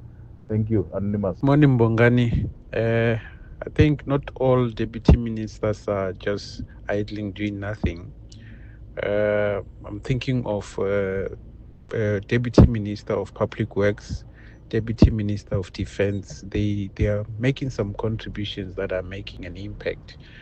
So even the one for transport who works, the guy from IFP who worked with Barbara Creasy, it depends on the minister that you work with. It seems if some ministers, they want control of everything, and some they share the responsibilities with their deputy ministers so that they also contribute, join Pretoria.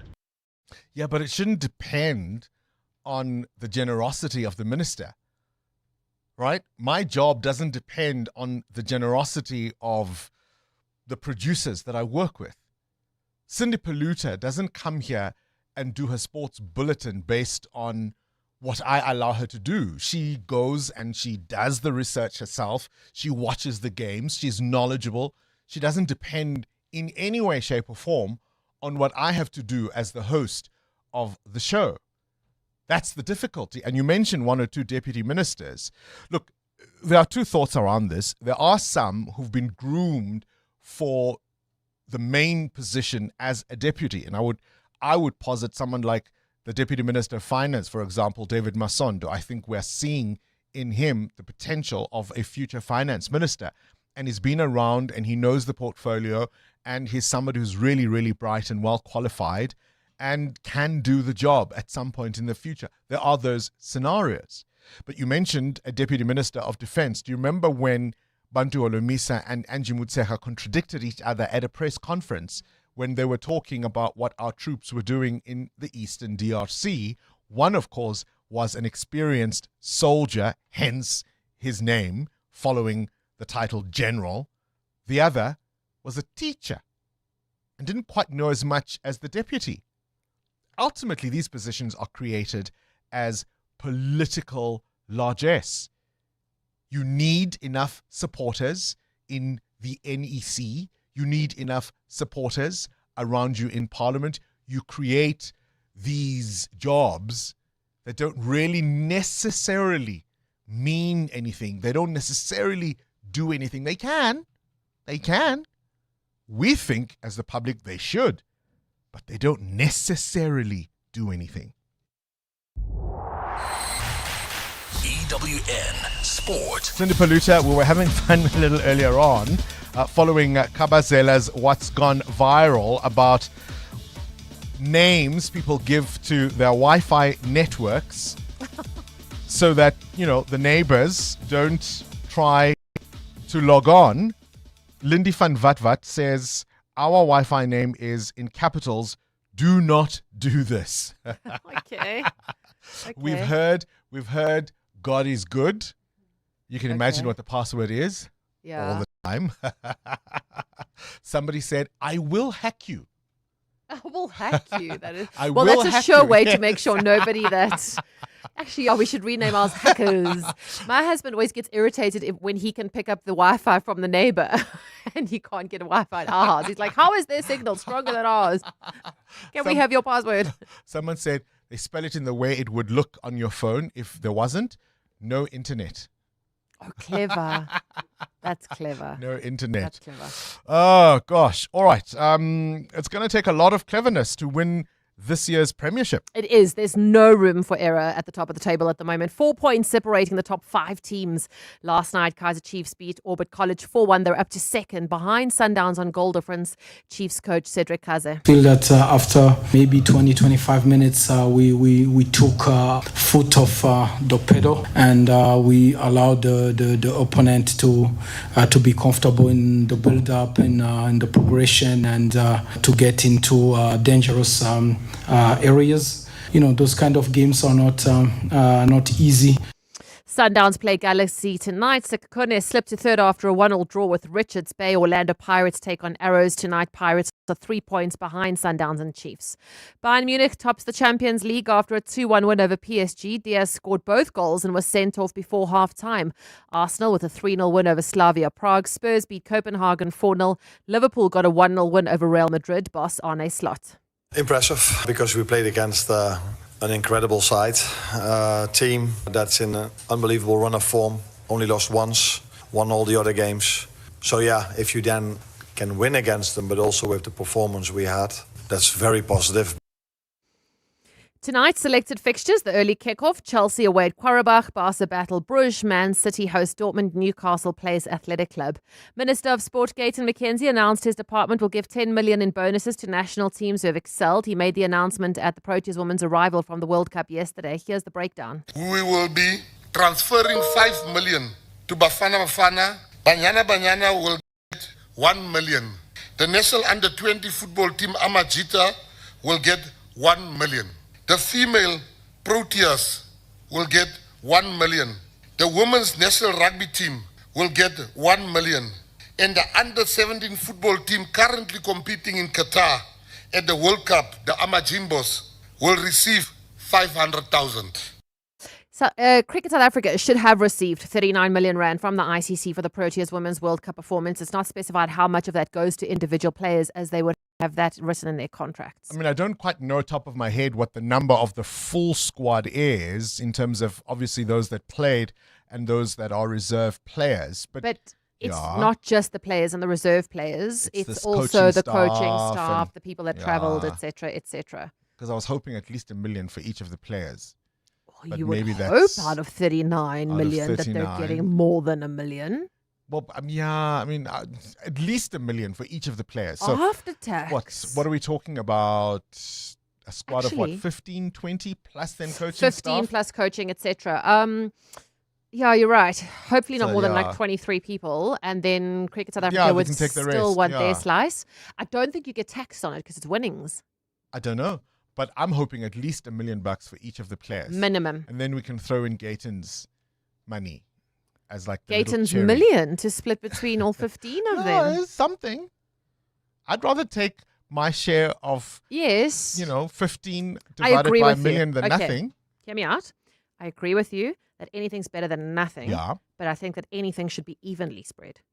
I don't believe that Bafana should be getting 5 million. And then the Proteas women are getting 1 million. And the Banyana are getting 1 million. I see your point because the Proteas women are losing finalists in a World Cup 3 times. Bafana have just qualified. For a World Cup. Yeah, they've just qualified. Yeah. Yeah, So get your point. I'm happy, yes, that Gayton McKenzie is giving money. I just think it should be evenly spread. Then don't make it on merit, if that's how we're going to do it. Just say, okay, these are the national teams that are doing well. This is who the money gets split between, and split it evenly. Yeah. Right. Right now, it's who he likes. I'm not sure. I can't comment on that. Last night, the Proteas men lost to Pakistan by 2 wickets. The second ODI is tomorrow. And in tennis, the WTA finals today. Rebecca, who has already made the semi-finals, will take on Keys Swiatek against Anisimova. Cindy Paluta, Eyewitness News Sport. EWN Traffic. Final traffic update for the morning, Amo. Well, Bongani, we've got heavy traffic volumes on the N1 South between the Baklu interchange and Rivonia Road. That's due to an accident there. And there's also queuing traffic towards the Baklu of leaving Alexandra. This is between Marlborough Drive and the Bakluton of roadworks are causing these delays. I'll have more updates at the top of the hour. Stay tuned. There's more EWN on air, online, and on the EWN app. Smart Steve from Momentum. Hello. Steve, you moved to Momentum. Congrats. Thanks. It's Tasha. Listen, the fast-paced life in Josie just isn't working for me. I'm migrating to the Cape. What does that have to do with life insurance? Well, you know I love a glass or three. And I want to age as graciously as a smooth Merlot, not a box of car Bordeaux. Naturally. And I need my critical illness cover to pair with those chill vibes. Of course. With Momentum, you get the most comprehensive critical illness cover in the market. You could say it's a full-bodied offering. I'll toast to that. Chat to your financial advisor about Momentum's critical illness cover. Momentum, protecting your journey to success. Momentum is an authorized financial services and registered credit provider. T's and C's apply. What do partners of the Gates Foundation do when facing the world's toughest challenges? They keep going. From discovering a plastic drape that helps detect excessive postpartum bleeding faster, to developing better bed nets to kill malaria-carrying mosquitoes, to researching an RSV vaccine that could save hundreds of thousands of children. For every problem, there are people who prove that progress is possible. The Gates Foundation, partners of human potential. Learn more at gatesfoundation.org/keep going. The Money Show. Weekday evenings at 6.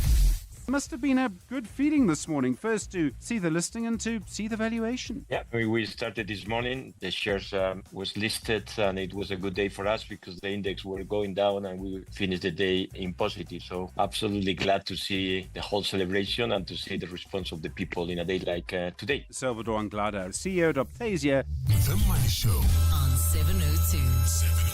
Let's walk the talk.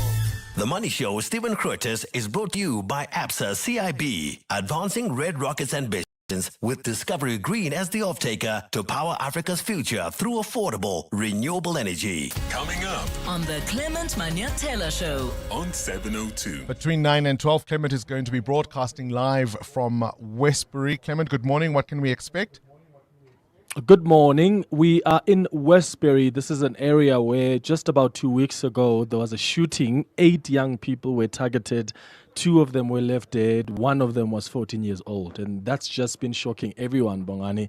In fact, this morning driving here, I saw some young people that are not in school. And some of them you can see are already high on drugs. And that's the conversation we want to have here because this area has been affected by gang violence and drugs for the longest time. So what are the solutions? How are the communities affected? We're going to bring in all the other stakeholders. We've got the police. We've got the City of Johannesburg Community Safety, MMC. We've got former gang members who will speak to us. We've got the Westbury anti-drug program leader. We've got someone who has spoken to the gang members herself, who is a photojournalist, who will talk to us about what that experience was like and what they've said, and speak to just generally community members throughout the show. So this is a special broadcast focusing on this crisis of gang violence and drugs here in Westbury and other areas that often face these kind of challenges between 9 and 12. Clement Manyatela Show. Africa's voice leading the conversation. Stay with EWN 702 and Cape Talk for every G20 moment. The all-new Audi A5 has arrived with a panoramic sunroof that changes transparency and a B&O sound system built into the headrests. Every detail makes driving feel like an art form. Visit your Audi dealership, book a test drive and experience the Audi A5 from 14,499 Rand a month with a guaranteed future value. Visit audi.co.za for more. The team's on a roll today. Let me focus on payroll. Duty calls in the kitchen. That's why I have a business insurer that is agile and on the ball all the time on all things. I chose My Way Business Insurance, getting 24/7 emergency service and saving on my premiums, plus My Business Assist to handle my admin. Visit myway.co.za or dial 0860 64 64 64 and get a quote today. My Way is a licensed non-life insurer and FSP. T's, C's and standard rates apply. My Way. Live your way. This is Breakfast with Bongani Bingwa on 702. Let's walk the talk. I sound like a broken record because every week I tell you that this is possibly my favorite part of the program. all week. Corporates that care. And today we are shining a spotlight behind the white coats, the young doctors, the nurses that are shaping the future of South African healthcare. New exciting initiative to help young professionals in the healthcare space build successful careers. We're going to get a front row seat to their challenges, their sacrifices, and their triumphs. I'm so pleased to tell you that with me in studio is Gift Nkuna, who is, of course, the CEO of Happier, joining us in studio. Gift, a very good morning to you. Thank you for your time. Good morning, Bongani, and good morning to your listeners. Thank you for having us. Firstly, let's talk about your name. It has dribbled me all week. Yes. But it's in actual fact an acronym. It is an acronym. It's short for healthcare professionals and entrepreneurs actualizing. So basically what we're trying to do is, if you look at all the efforts that have been made in the sector to try and create opportunities for these young doctors, they were gravitating towards job creation. But we're saying, can we breed job creators instead in the process? Not just hire doctors and other healthcare practitioners. Make sure they are employers themselves. Exactly. That's basically what the program is about. So why are you a corporate that cares? I think the I'm just going initiative. to ask you to come a little closer to the microphone. There we go. Yep. The initiative that we are pushing now, it's a dual initiative. It has two parts to it. So what we're doing is we've got Hyped. Hyped is targeted at young healthcare professionals. It's an acronym for Health Youth Professional Development.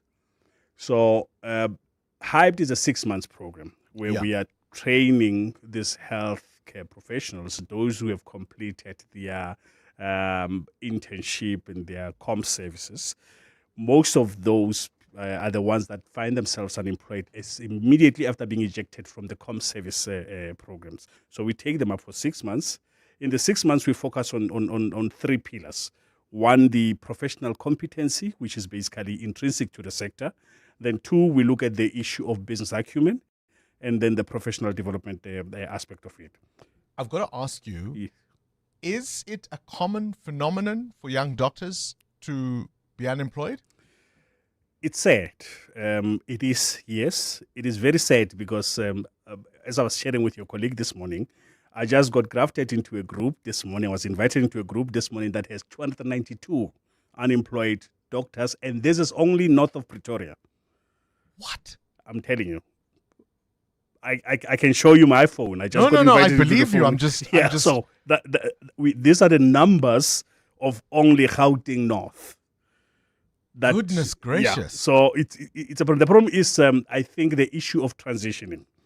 If we keep following this approach of just taking them to com service and then leaving them hanging, we are going to have these numbers escalating.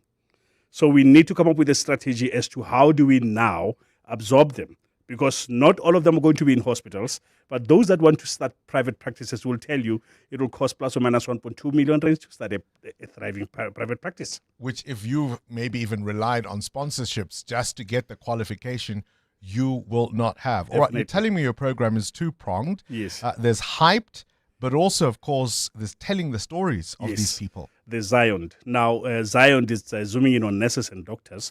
So why we tied in Zion, to have these doctors on Hyped would have cost a single doctor plus or minus 240,000 rands to be on the program itself because it's very comprehensive.